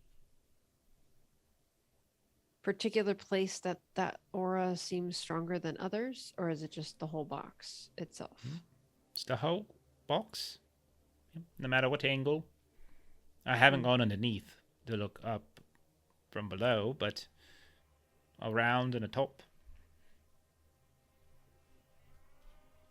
Very interesting. So, let's see. Teapot, Lamb. Lamb, you technically probably weren't there as you were storing stuff, but that's fine. You can ask later. I had questions. Yeah, fair enough. And this takes a while because like the repairs that Teapot's affecting, and he's doing a fantastic job of it. It's going to take about a day. So you effectively lose a day because you sort of stuck in the mud. Sometime before the sun comes up, which doesn't really happen until around 10 in the morning as the sun is kind of hidden behind these clouds. You guys have sort of shared a camp here and there. swap some stories, that kind of thing. We're gonna say, let's see. Joe's not here. MSG. As you're up, kind of getting up a little early, or maybe something kind of spooks you, but you start seeing like these like out beyond your camp. There's like these dunes and these ridges of rust, right? Like that's kind of piled up here and there, like it would be mud. And you can see occasionally, like when light shines on it, whether it's from the sun or whether it's from any of your light instruments, you can see that kind of stuff kind of flickers off here and there. And you can see in some cases, in addition to the sort of the filaments, there's chunkier bits of a kind of rusted metal. You notice that there's movement in that kind of sea of like that rust carpeting out there. And you can see that there's decently large chunks that are moving about. And they seem to be dragging themselves towards where the two caravans are parked. Well, that's absolutely so. I believe I should probably, roust about some people, get them up and going. Trying to think of a good way to deal with that. I do wish Ensen was up. I've got an idea from what I've seen him do. Just, go in with the battle ass. Okay. So as you're rousing everybody up and Tango is kind of getting the battle ass ready, you start looking around and you realize that between the two caravans, you start to realize there's far fewer people in the camp than who went to bed that night. There are 12 people missing by head count between the two caravans. Workers, skeletal workers, regular workers. So we'll split it down the middle. You all lose 6, and they as well are losing 6 of their regular workers. And in the morning, rest are the, well, what on earth? Whoa, where? Jeffrey, where you at? Oh, Jeffrey, Theodore. As they're kind of calling out, as apparently they're missing quite a few. I had to ask you, this, Miss Lamb, Mr. Teapot, Mr. MSG, and Mr. Khalil, and Battle Ass, have you seen some of our workers? They seem to have gone missing. We haven't, but have you seen red shirts number 1, 2, 3, 4, 5, and 6? Number 3 is quite a funny chap. I was talking to him last night. I really liked him quite a bit. But no, not since last night. You do a head count between it, and so you can go ahead and get rid of you can mix up however you wanted to do it, Melissa, in terms of skeletal versus humanoid. I don't care, but they're just missing. And MSG, you still see those strange things, and I guess you pointed it out to Tango already, but yeah. Inconvenient. Do you think they're dragging our people away or anything? I'm not saying I terribly want to go following strange creatures in the rust mist, but... Well, there's extensive damage to the hoods of their locomotive devices. Perhaps these things are winged, come from the air, snatch you right off the ground. No, that was the rust storms were getting them. I don't think I saw anything with wings. Is there any signs around camp that there was a struggle or anyone just wandering off? Yeah, go ahead and roll a test. You can do any kind of, something the equivalent of perception, survival, that type of thing, if you have a skill like that. Otherwise, look, we've been over this. I'm a farmer of legumes that does surgery. What if someone was a hunter of sorts? A hunter would be great. Yeah, if you want to do something like that, that would be fantastic. I also have the rating, Vomish rating, I think, or nomad rating. I don't know if that matters. Would that be more like thought? We'll say, thought would probably be ideal in this situation. Okay. But you can roll it too, Dan, if you want. As you're looking around for signs of having been raided. Very stealthily. Yeah. Okay. between the two of you, you notice, and it's not too difficult to find these, but you notice that there are fresh tracks all around of drag marks. Some blood, some damage here and there to if they were skeletals, like you see like chips of bone and stuff here and there of some of your workers that have been dragged out into this sort of undulating rusted sea.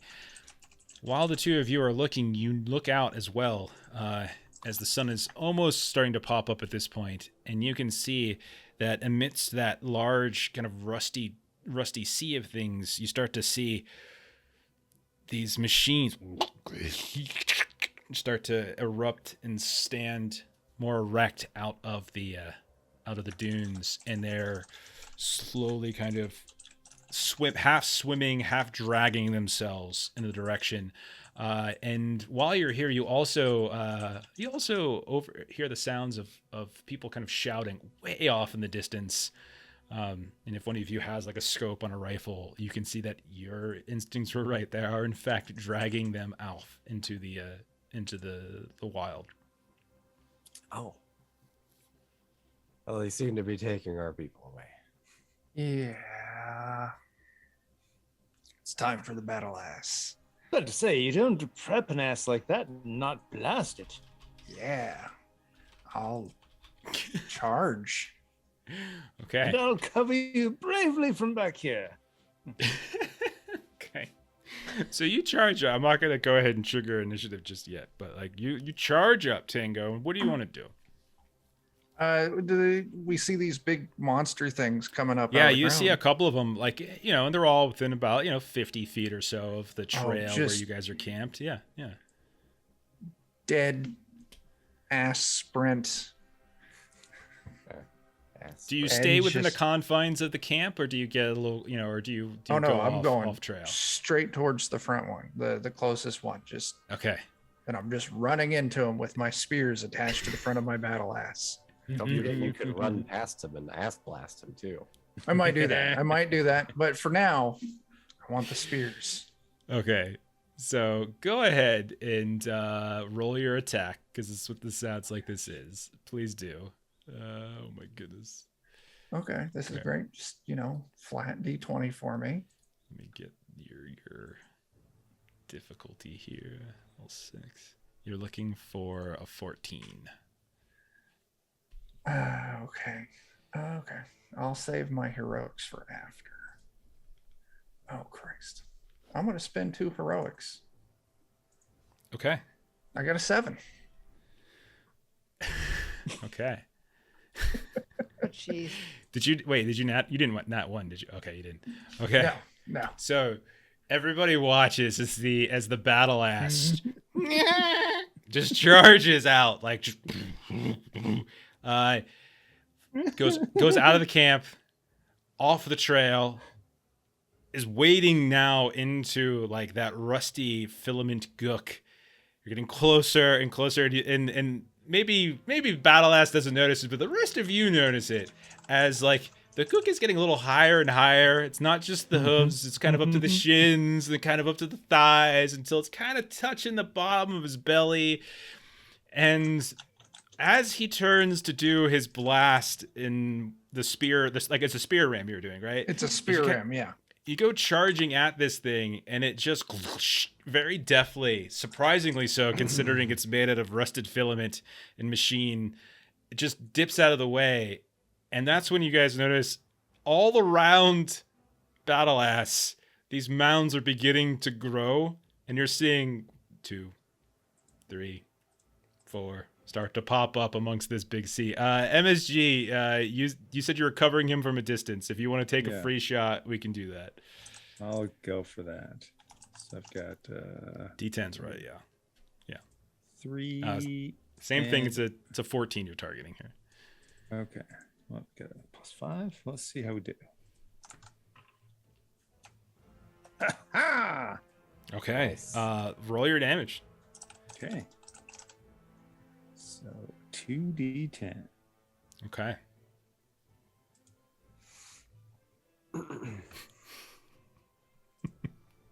Oh, Battle Ass. We hardly knew you. Yeah. Oh, what's the point of getting two cool toys if you're not going to play? Oh with hell yeah, man! Hell yeah, Mhm. you charge it. You can get out of there in time. It could be ugly. Okay, 12 points of damage.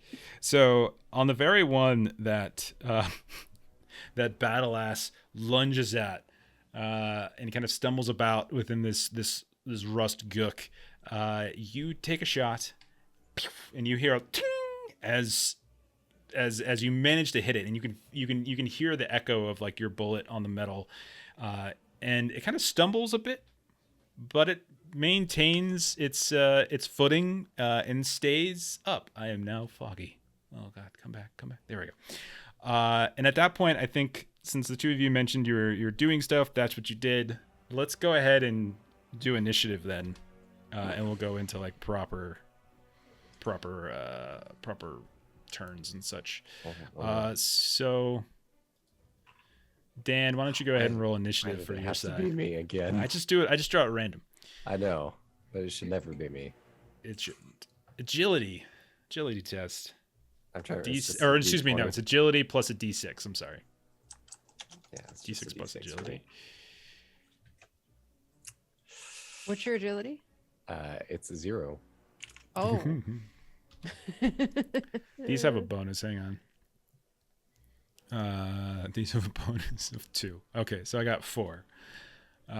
So they'll go first. Yeah. So for the vast majority of about the 40 that are out here, their actions are going to be to get up, lumber up, and begin to start moving in the direction of the caravan at this point. However, for the one that's next to Tango Carne that just got attacked, that one's going to go ahead and swing on the battle ass, I think. So it's going to take 2. You're going to see it just take these 2 big kind of half metal, half rust, like just swinging down the direction of the battle ass. So 2 shots at battle ass. Oh God. First one is a 19, and second one is an 11. How's that do? I have no idea. They hit me, but 19 yeah. is the maximum AC you can have, so the first one definitely hits. 11, Yeah. I would guess probably misses. Yeah. Yeah, Against so me flat, I got a 16. we should stat out that thing that I give it to you, but yeah, that's fine. We'll say the one hits, and so you'll take 5 points. Battle Ass takes 5 points of damage as this rusty, meaty, square fist just smashes down right on top of you as you lunge forward. You can see a large hole in the side. And the rest of them are just going to get closer. They're going to move up. I will tell you that they will arrive within range of, basically the caravan within 3 turns. As And they how are many not there? roughly 40 at first count. Good. Oh. All of them kind of cloaked No. and hidden within this thing. There are scores of them, No, in fact. This is a runaway kind of a thing. Yeah. Where? What of our people? Our skeletons. So you guys are up. Any order you want. You've got 3. You've got 3 turns before the rest of the mob is on you, and you do have 1 that's on Tango. I'll try to shoot the one that's on Tango with my new gun. Okay. We do get to shoot twice in a turn, technically. Okay. So. As long as you have distance. What's your range? You have snipers, right? I think we pretty much all have sniper rifles at this Yeah. point. As long as you all have rifles and stuff, you're in range. If you just It's had like a handgun or a radiant, slingshot or something. I think. I'll look it up if somebody else wants to go before her while I look that up. It's far distance, far range. Oh, then you're fine. Yeah. Anything far is fine. Far or distant would be perfectly fine. All right. And what Near, am I- you would probably have to move first. So rolling agility. Yep. to Yeah, shoot? range attacks are easy agility. All right. So +4. You fire 2 shots. Try to help old Tango. 14 is good. 14 is a hit. All right, and that is a, because I can't say it enough, 2d12. Go. Okay. Tough guy. I'm gonna roll 2 1s, just karma, because I keep bragging about it. All right. 9. So what does it look like when you fire this thing, this radiant gun? It's a satrap radiant gun. It's like on brand for me. Like it is a like multicolored laser beam that's shooting out of this thing. Basically, just a rainbow. So you have a couple. There's yeah. no stealth with this. Like this is, Okay, so a couple things with this weapon, by the way. you already know the reload, but it's also got blinding, which means if any of your damage die are max damage, you blind the target for 1 round. So like if you would have rolled a 12 on one of your D12, that would have caused blind. It also can starts fires because it's a laser. Yeah, that's it. That's amazing. Yeah. So just remember that about the blinding thing. Okay. Yeah, I didn't even come close to max. It's 9 damage. It's like using one of those laser pointers and getting it in a person's eye. Okay. So But it's total of rainbow 9 because points. it's me. That's fine. So it's a Color rainbow changing. color. Pew! You hear a pew fire out. You want to do that second shot? It is still standing, still functioning just fine. Why not? That's a 20. Non-natural. It's good. Yeah, still good. Roll that damage again. Look for D12s. Look for 12s and D12s. I got a total of 12. All right, and it is still, in fact, standing. You are putting holes in this thing. It is still standing. And The rest are 39 more. that you This can is see. bad. So that's Lamb's turn. Rest of you can do stuff too. I'm gonna take a couple of shots of the rifle. Yeah, go for it. All right. First shot, 14. 14 is exactly enough. Yeah. Okay. And what does a rifle do? I didn't write this down. What kind do you have? It's one that we got off of the ambush. Oh, it's straight 1d10. D10. 10. Yeah, it's 1d10. Straight D10. Okay. 7 points. Damage. So as you fire at it, you hear kind of a small tink, as it seems like you have hit a fairly sensitive area, as there's a bit of an explosion, like as smoke begins to erupt, it kind of shifts and it kind of flops down into the kind of the waist high rust that the battle ass moved through. And as far as you can tell, appears to be dead. Yeah, well, at least it's slowed down. I'll take my other shot at a different one. 19. 19 is still good, yeah. 2 points of damage. All right. So you take the next closest one, which we'll say is probably about, around close. I mean, they're all like the big mass of them is like 3 rounds away. And so you get one that's kind of leading the charge essentially. And you kind of, you pick the tip of the spear and you shoot that one as well. But as far as you can tell, Tango Carney, excuse me, you think this thing has fallen. If you would like, since you're right there, do you have any sort of mechanical skills, or do you have any sort of religious skills or necromantic skills, anything like that? You good at anything? I could think outside the box. I'm all for that. Oh, I screwed up Chuck's frame. My bad. What do you want to do? So you want to think outside the box? I'll take think outside the box for sure. I was just planning on running away and ass blasting at one of them as I go. You can still do that. This is a free check. If you yell out, bring one. Yeah. Well, yeah. Okay. I'll actually, with that, can I just grab it and just drag it back? It is Or is quite it too large. big? Okay. You can do it, but I'll ask for a test though. I'll ask for a strength test to do so because you're pulling it through like this rusty sludge. Think of it kind of like not Empire. Think of it like Star Wars when they're in the trash, kind of like that, except it's not huge. Like it's just kind of gross in here. Just roll strength, straight strength. Sure. I'll use my last heroic. Yeah, if you get a 10, you're good. That's Okay, good. that throws me All over right. 10. Yeah, so you're slowly dragging it back, and as you do notice, by the way, as you reach down to grab it, probably with the battle ass teeth, I would imagine. Yeah. As you bit it, you do notice it's not just metal you're biting into, but you do feel this kind of leathery flesh as well. This does appear to be some kind of mixture of like flesh and metal. Okay. And as you do it, you can see it's still kind of moving here and there. You're not sure exactly what's happening. You're hearing like this weird hum coming from the inside of it, almost like it's trying to recharge itself in some way. Okay. Yeah. That's what I want to do. If just drag it back to the camp. Okay. Maybe next turn I'll just turn around and ass blast it to make sure it's down. Okay. Done. No problem. So you got it back on the camp. You're dragging it back. So I think If it gets it Khalil's to me, gone. MSG. I'll probably try and investigate it. Yeah, that you'd be perfect for it. Yeah, go for it. You can roll your Vom tech. It doesn't look like a Vom necessarily, but you're not sure. Okay. Yeah. 20 is quite good. Yeah, you think this thing is in your studies with your Vacanist tutor. You talked about Voms, and you talked about things that are adjacent to Voms. This is some kind of zombie machine that more than likely has the ability to reanimate with unlife, and it's likely in the process of doing so right now. Oh, would I have any good ideas about how to not let it do that?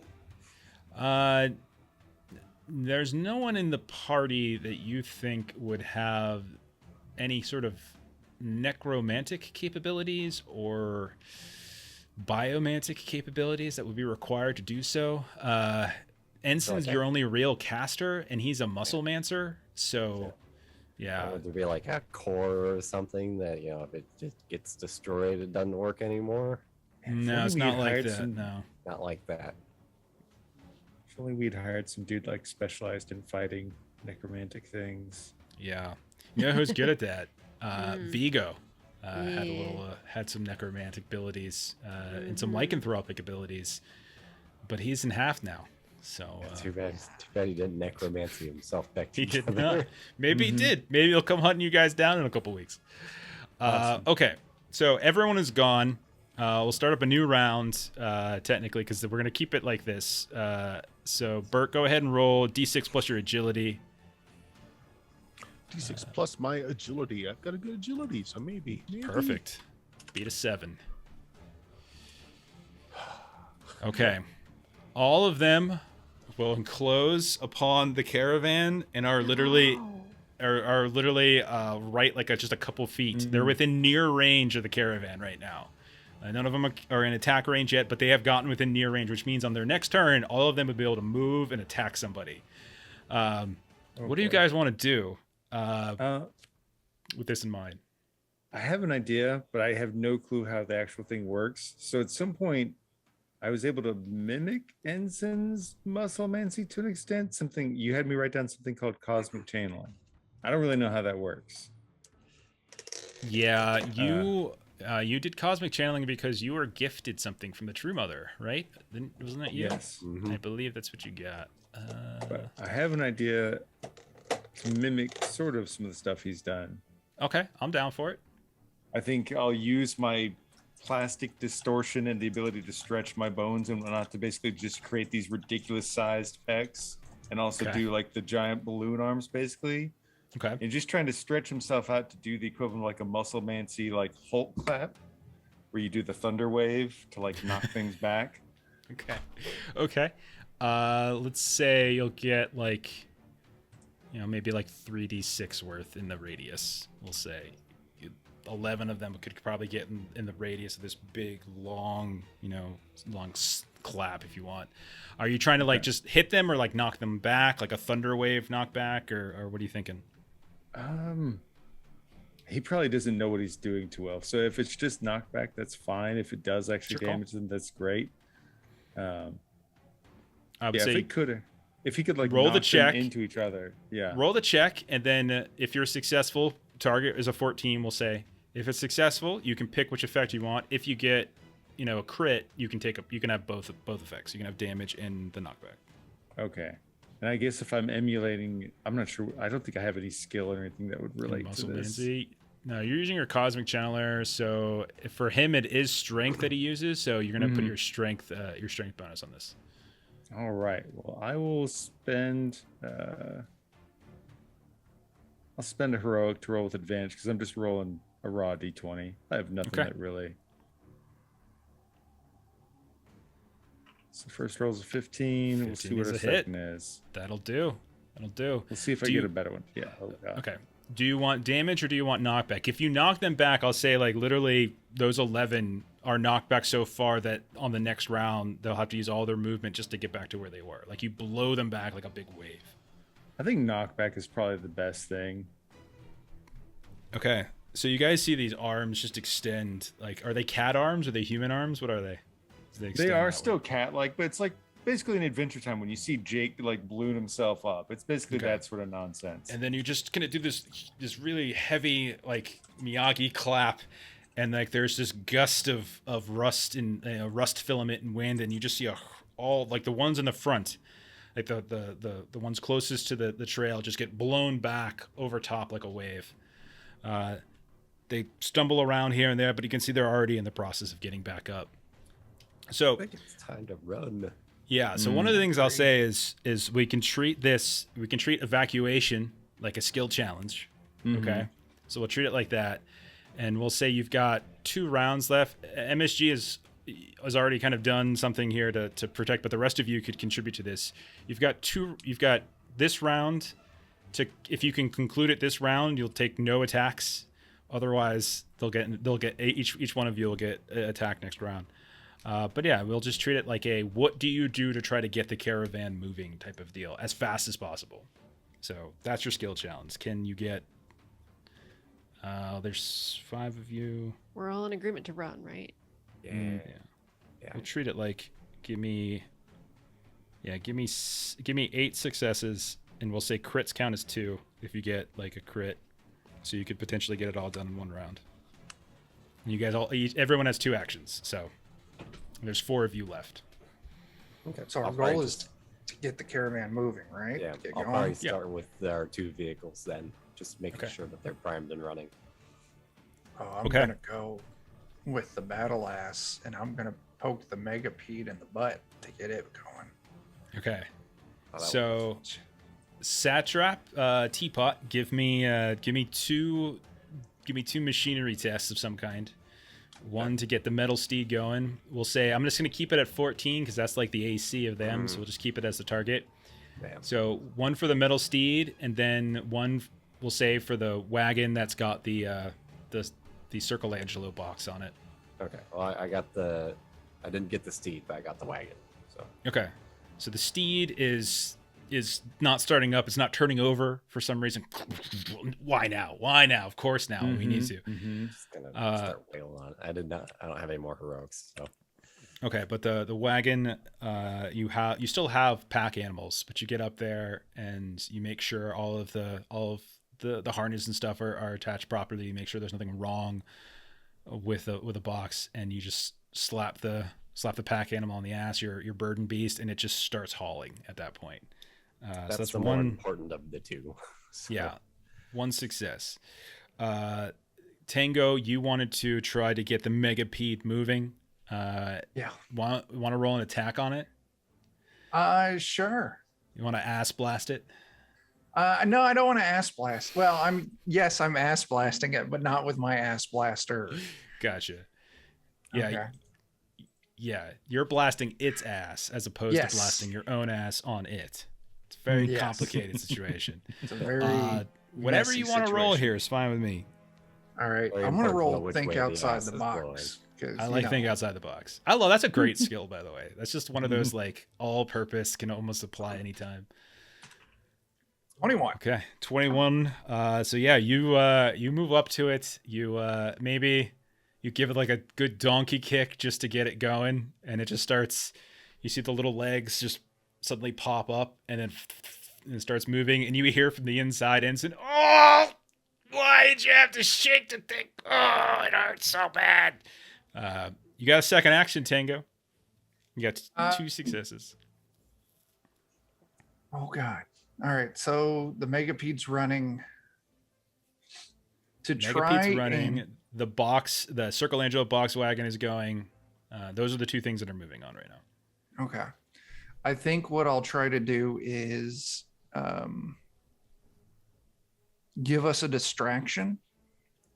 So I'm going to go over in that dust, the rust sludge, and I'm just going to dip my ass right into it and ass blast that to try and get a ass blasted cloud of rust up in the air to give us some cover Okay. so they can't see what we're doing. I love it. Go ahead and roll Same thing. Target is 14. That'll be the target every time. Oh, only a 7, and I don't have any boy. heroics left.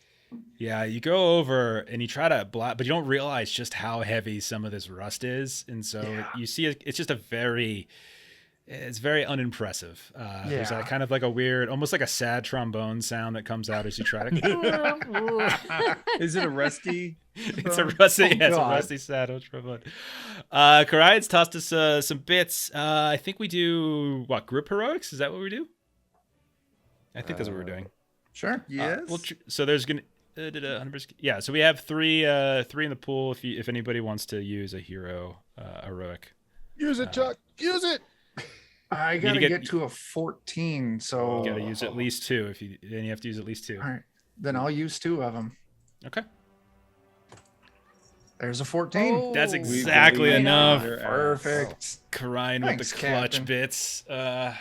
Okay, so the first one you go up and you go, that really happens, Yeah. and like a little dust and cobwebs come out, and then you're like, okay, here we go, and then We get it.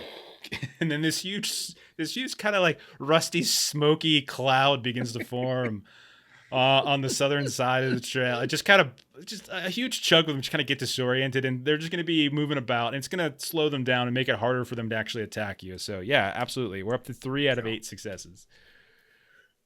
MSG, by the way, you have one more action. You only used one of your actions on your turn. Oh, So okay. you've got one left. Teapot, you're done. Tango, you're done. Lamb and Khalil, you both have your 2 actions left. How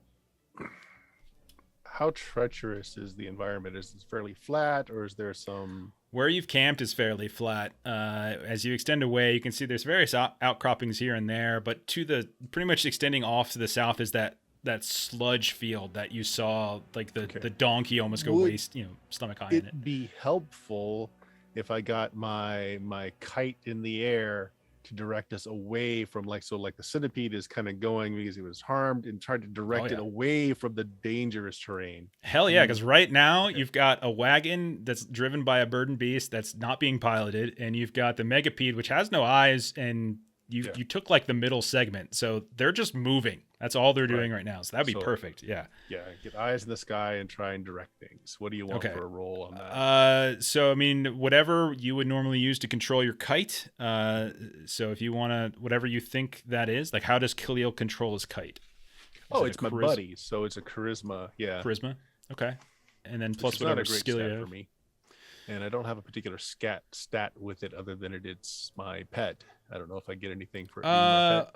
I would say I did give it a level. add your bonus. Like add your bonus. So add your add your +2 and then your charisma. And then target is a 14. 19. Absolutely. So what's the name of the kite again? I keep changing it each time. It's a chitinous kite, I remember. Yes, it's a chitinous furry kite. The furry chitinous kite gets up into the air and starts communicating and sort of, or it gets out in front of the burden beasts and the megapede and makes, the proper amount of movement or sound to kind of help direct them. And they start to veer off in the direction because it looks like they were almost going to go off trail for a minute there. But so I'm relaying it. I'm yelling left, or smacking aside or whatever I need to do to get in that direction. That's 4 of 8. Halfway there, you got a second action. I think that would take up both my actions to get the kite in the sky and then to direct the actions of what the kite's saying. I can't really think of anything else I can do. So okay, all right. No worries. Lamb, you got 2. MSG, you've got 1 left. Okay. No, you first. I'm sorry. So what I was thinking about, because I have puppet theater. Okay. So I'm thinking like greyhound, like rabbit in front of the greyhound. Okay. Kind of a thing. Luring a few of them off, trying to get part of the pack off and away from the. Is that what you mean? Or that I was actually just trying to motivate our animals to move faster. Okay, so yeah, so Khalil's got the kite up that's got the trains moving, and so there's still other animals and other that haven't started moving yet, and so maybe that's what you're doing. You're getting the ones that are kind of lingering back right now. Okay. Yeah, so that's what I'm thinking. Like some because I've got puppet theater comboed with rainbows and unicorns. So I'm thinking about just something that will kind of get them up and moving. That sounds faster. great. Go ahead and roll it. While this is all happening, by the way, like the same thing that you guys are doing is what the other group party is doing. They're scrambling to their vehicles. You know, they're shouting like goodbyes and thank yous, and like they're like, "Where's Jeffrey?" and all sorts of things as they're trying to gear up and get going in the opposite direction, back to the Lacera. And I am going to roll this at advantage, so I will roll it again All right, go for it. just to make sure. Target of 14, and if you ever get a crit, counts as 2. Jeffrey, Theodore, Alvin, Simon. Is it not rolling? Can you hear me? It seems. I to can be hear you. frozen. Yeah, you're Okay. fine. Yeah, Okay. It's thinking it had to restart a minute ago, and I was frozen for a little bit. So All right. I'm just gonna roll 2 d20s for you. I have a +6. You're good. Yeah, you got a 21 total.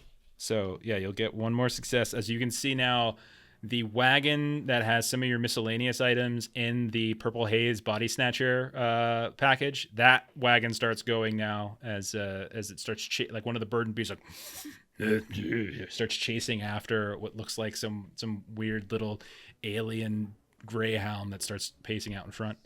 You have a second action, Lamb. Oh, MSG. 6 of 8. Go ahead and finish your Okay. your action, and then I'll do something. Yeah, I don't know that I can repeat like the same thing I did before to like try and knock more of them back. Sure, I'm fine with it. I'll give that a go. Yeah. I do have a heroic left. I'm gonna spend it. So Okay. If it's this 3d20 roll, I want to roll with advantage. Let's try that again. That's not a good first one. Oh, second Nope. one. Just not Yeah. happening. Like the arms kind of deflate. Yeah, and it's just it's more like, you know, car salesman arms start flailing about like wildly as the next time they get caught up in the wind, and then they retract into you. I really don't understand how this works. And then Lamb, do you have something else in mind? Yeah, I was reloading my foundry just to see if my roll would go through. So I think I'll just try shooting the one that I think Khalil did like 2 damage on. Okay. You just want to shoot it? Like we're more like, we're not in combat. I mean, like you would know that combat with these things at this point, you're so terribly outnumbered. Like if they get on you, this is more about like holding them off. So Yeah. if you want to think of some other like side of like some sort of like, if your attack is just, if it's just purely to do damage, Is there anything? Can I shoot it into the ground to try to? thank you, Legumes, to the victor. We got 2 more heroics. You Like want if to I shoot it into the ground? into the ground in front of them and see if I can do something to the terrain that would slow them down. Okay. There's plenty of these like larger boulders that are kind of intermixed. You could try to like just cut one Yeah. of those in half if Yeah. you can. Maybe drop that down in front of them. Sure. Yeah. Yeah. Go for it. Okay. All right. So that is, let's see if this rolls. That's +4. Oh no. Yeah, you fire into this large boulder. We do have 3 more heroics left. You guys are at 5 of 8 successes, so it looks like they're gonna get around. Okay, then I'll spend 2 of them It's up to you. for 2d6. Why don't you just do the one first, and then if you roll a 5 or a 6, you're good. If not, you can spend another. 5. There you go. All right, so you've got 2 left, and you just got your 6 successes. You take a fire, and this rainbow laser cuts this boulder clear in half, and it just slides down and pins a few of them underneath it, and so you've kind of slowed them down. At this point, all of them are going to start slowly moving up. Half of them are going to break off and attack the NPC caravan, right? Others are going for your goods and for your equipment. You can see a few of them start to climb on top of the metal steed. And then each one of you can see one of them's just kind of coming at you. So everyone will basically take a shot on this turn from one of them. So we'll just go around the horn really quickly. As This is going to hurt. Yep. All right, so we'll go Satrap Lamb, you're first. L6. Okay, so +8. All right. 21. Oh. That'll be a hit on Lamb. Mhm. Khalil, one of them charges at you as well. 27. Oh my gosh. It's a natural 19, not a crit, thankfully. Then Tango Carney, you're in the battle ass, so it'll go after the battle ass with a 20 on the dot. Not natural. Over towards MSG. I think 20. MSG at 12. No. Okay, you managed to Nice. elude as it comes this rust monster like swamp thing, but it's like rusty filament starts dripping down as it lifts up, swings at you, you dodge out of the way, and this big square fist slams into the ground, and you are safe. And then finally, Teapot. There's the natural 20 No. on Dan. Of course it's Of on Dan. course. Oh Of no. course it's on Who Dan. else would it be on? Uh-oh. No. Okay. Uh-oh. This is going to be damage. I'm just going to make it damage times 2. So I'm just going to roll no. damage twice. Let me get that table out. I have a feeling we might need it. Well, it's been working really great for you guys. 23 points of damage as Rick. Teapot. You get walloped as you're trying to get the metal steed going, and one of them comes up at you and just with like a backhanded giant cubed fist just smashes into you, which hurts enough, but then it sends you flying through the air, and as you smash down onto the ground, you take that second bit of damage, and you look back and the metal steed is now like it's just ripping into it and kind of pulling it apart like it's now. And I'm just zeroed, so Yeah, so he's on the ground. Okay. I've got the table up for the D20. All right, so I'll come back to you guys. Go ahead and roll. Was it a D20, Melissa? Yeah. Just roll a D20, Dan. It's a charisma test. Charisma. If you have I've charisma, got add none of that. it. Go ahead and roll a D20. We're almost done. You guys are just 2 successes away. Oh. Okay. So 8 is I'm too old for this shit. Kira is down and realizes they're too old for this shit. If they get out of this adventure alive, they're retiring. Oh Okay. man, shit. We do have 2 heroics if you want to burn one to like roll twice and take whatever you prefer. I'm cool with that. I don't know if that's allowed, but we It can doesn't say mean it's you're cool. immediately dead. It just means My you're characters. gone at I- the end of the adventure. So Do you want to burn a heroic and roll and take and see if you get a better one? If you don't mind. I don't care. We're at the end. We're at the end of the night. Oh, there we go. wow. What? Again. Why did I allow this? Why did I allow this? Again. I'm thinking, Wow. oh, he'll get like a 14. You know, he'll have some cool scar. You can tell about, stories about. Oh, Nope. True Mother Battle turned him. in again. For the third time. It's not Okay. even. You want to walk us through what happens again, Melissa? Absolutely. Battle him. Numinous presence blocks the killing blow and delivers a glowing, shiny blessing. Hero regains full life and gains advantage on all rolls for the remainder of the battle. Hero You guys- permanently gains 1 special ability. Amazing. 3 for 3. You guys really Yeah. are protected by the True Mother. Like, this is ridiculous. Like, I think you guys really might be prophets. Like, it was a bunch of bullshit in the beginning, but now, who knows? I think you guys got to be believers at this point. Yeah. Maybe, It's yeah. clear. All right, you guys are at 6 of 8 required successes to get this thing going. You're not sure that metal steed's going to make it out. You've got 2 more successes you need to get out of this skill challenge, and all of you can go. Does anyone have something cool that they want to do to try to get the caravan out of this situation? I feel like I gotta spend all my effort on the metal steed. Okay. Hmm. You want to? Okay, so you're gonna. So what are you gonna do? There's one of them crawling over top of it now, and is like tearing through it like it's a can opener. What do you want to do? I don't know how. I do have a maintenance parasite, so maybe that'll help me out with getting it going. But I'm trying Okay. to remember what powered does for my armor.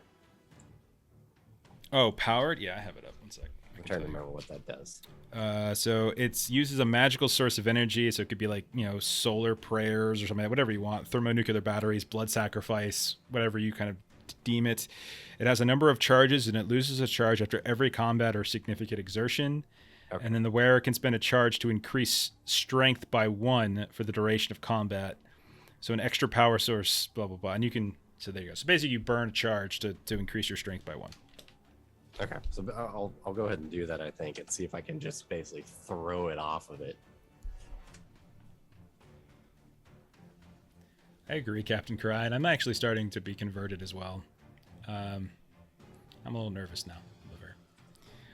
Okay, so what are you rolling? I'm sorry, I got distracted. I'm basically gonna spend a power so I can get stronger and try to basically just get up there and throw them off of it. Absolutely, roll strength. Since I get advantage now. Okay, god dang it. Why am I That's nice? amazing. I needed it. You, after this thing threw you, you come charging with the power of the True Mother coursing through you, and then you just grab it by its, it's that weird arm with the kind of square club, and you just hurl it like a hook shot, like a Kareem Abdul-Jabbar hook shot, and it goes flying through the air and smashes into that rust sea. Okay, so moving up, you did that. Do you want to roll like a machinery check of some kind here to see if you can get this thing started again? Yeah, I'll go ahead and do that. Yeah, do that. And if you get this a success, this means the last of your major vehicles are on the road. And yep. Okay. It's at this point the kite as the kite leads you, and as like some of the burdened beasts are chasing this tiny little like rainbow puppet, Tango Carney is like ass blasting the rust filament behind, causing all this dust to kick up in the faces of this group. MSG is doing the longest and the biggest clap possible to try to knock them back, and Teapot is just physically throwing some of these off the metal steed. You all, despite some significant damage and some lost workers, you do manage to kind of get yourself out of the situation. You look back and you can see that it hasn't gone as well for the NPC group, but they do seem to have most of their caravan back on the road, and they're heading eastward. And we will call it there for the evening, as you guys do manage to get out. If we Dan, weren't you going are to make grumpy. Just so you know, you are grumpy. There is a Okay. little effect that still happens. Oh, That's fine. jeez. Okay. Oh my goodness. Okay. Khalil was about to shoot down one of their animals so that they. That's a good idea. slower That would be a great idea. Oh I'd give you like my. double for that. Sacrifice resources for sure. Okay, so we went a little bit over. So why don't we just do a round table here? See, hear about what everyone's doing. Bert, we'll start with you. What did you decide upon for the week? What are you up to? Tomorrow night, first edition Dungeons and Dragons on twitch.tv/Steam Still Murder. We're going through the Temple of Elemental Evil. Friday is BX Dungeons Dragons with Castle Amber, and Saturday night is going to be Blood and Coin. Might be over on Chuck's channel. Haven't figured that out yet. Okay. Speaking of Chuck's channel, Chuck, what do you got going? Yeah, we got Wednesday, normal Pathfinder spot. We're going to be doing an MCC holiday adventure called oh God, I just looked at it. Home for the Holodeath. It's gonna be fun. It's gonna be very entertaining. Friday, we don't got anything, being Christmas Eve, and then Bert and I'll sort out what we're doing for Saturday night. Perfect. As for Melissa and I here on the Lollygaggers, nothing this week. Holidays have thrown our schedule into craziness. We might try to do something next week sometime as for funsies, but nothing's on the schedule. Our next scheduled game is actually 2 weeks from today when we get back to UVG. We'll try to do like a one shot or something in between, but on the schedule, 2 weeks from today, we'll be back to UVG.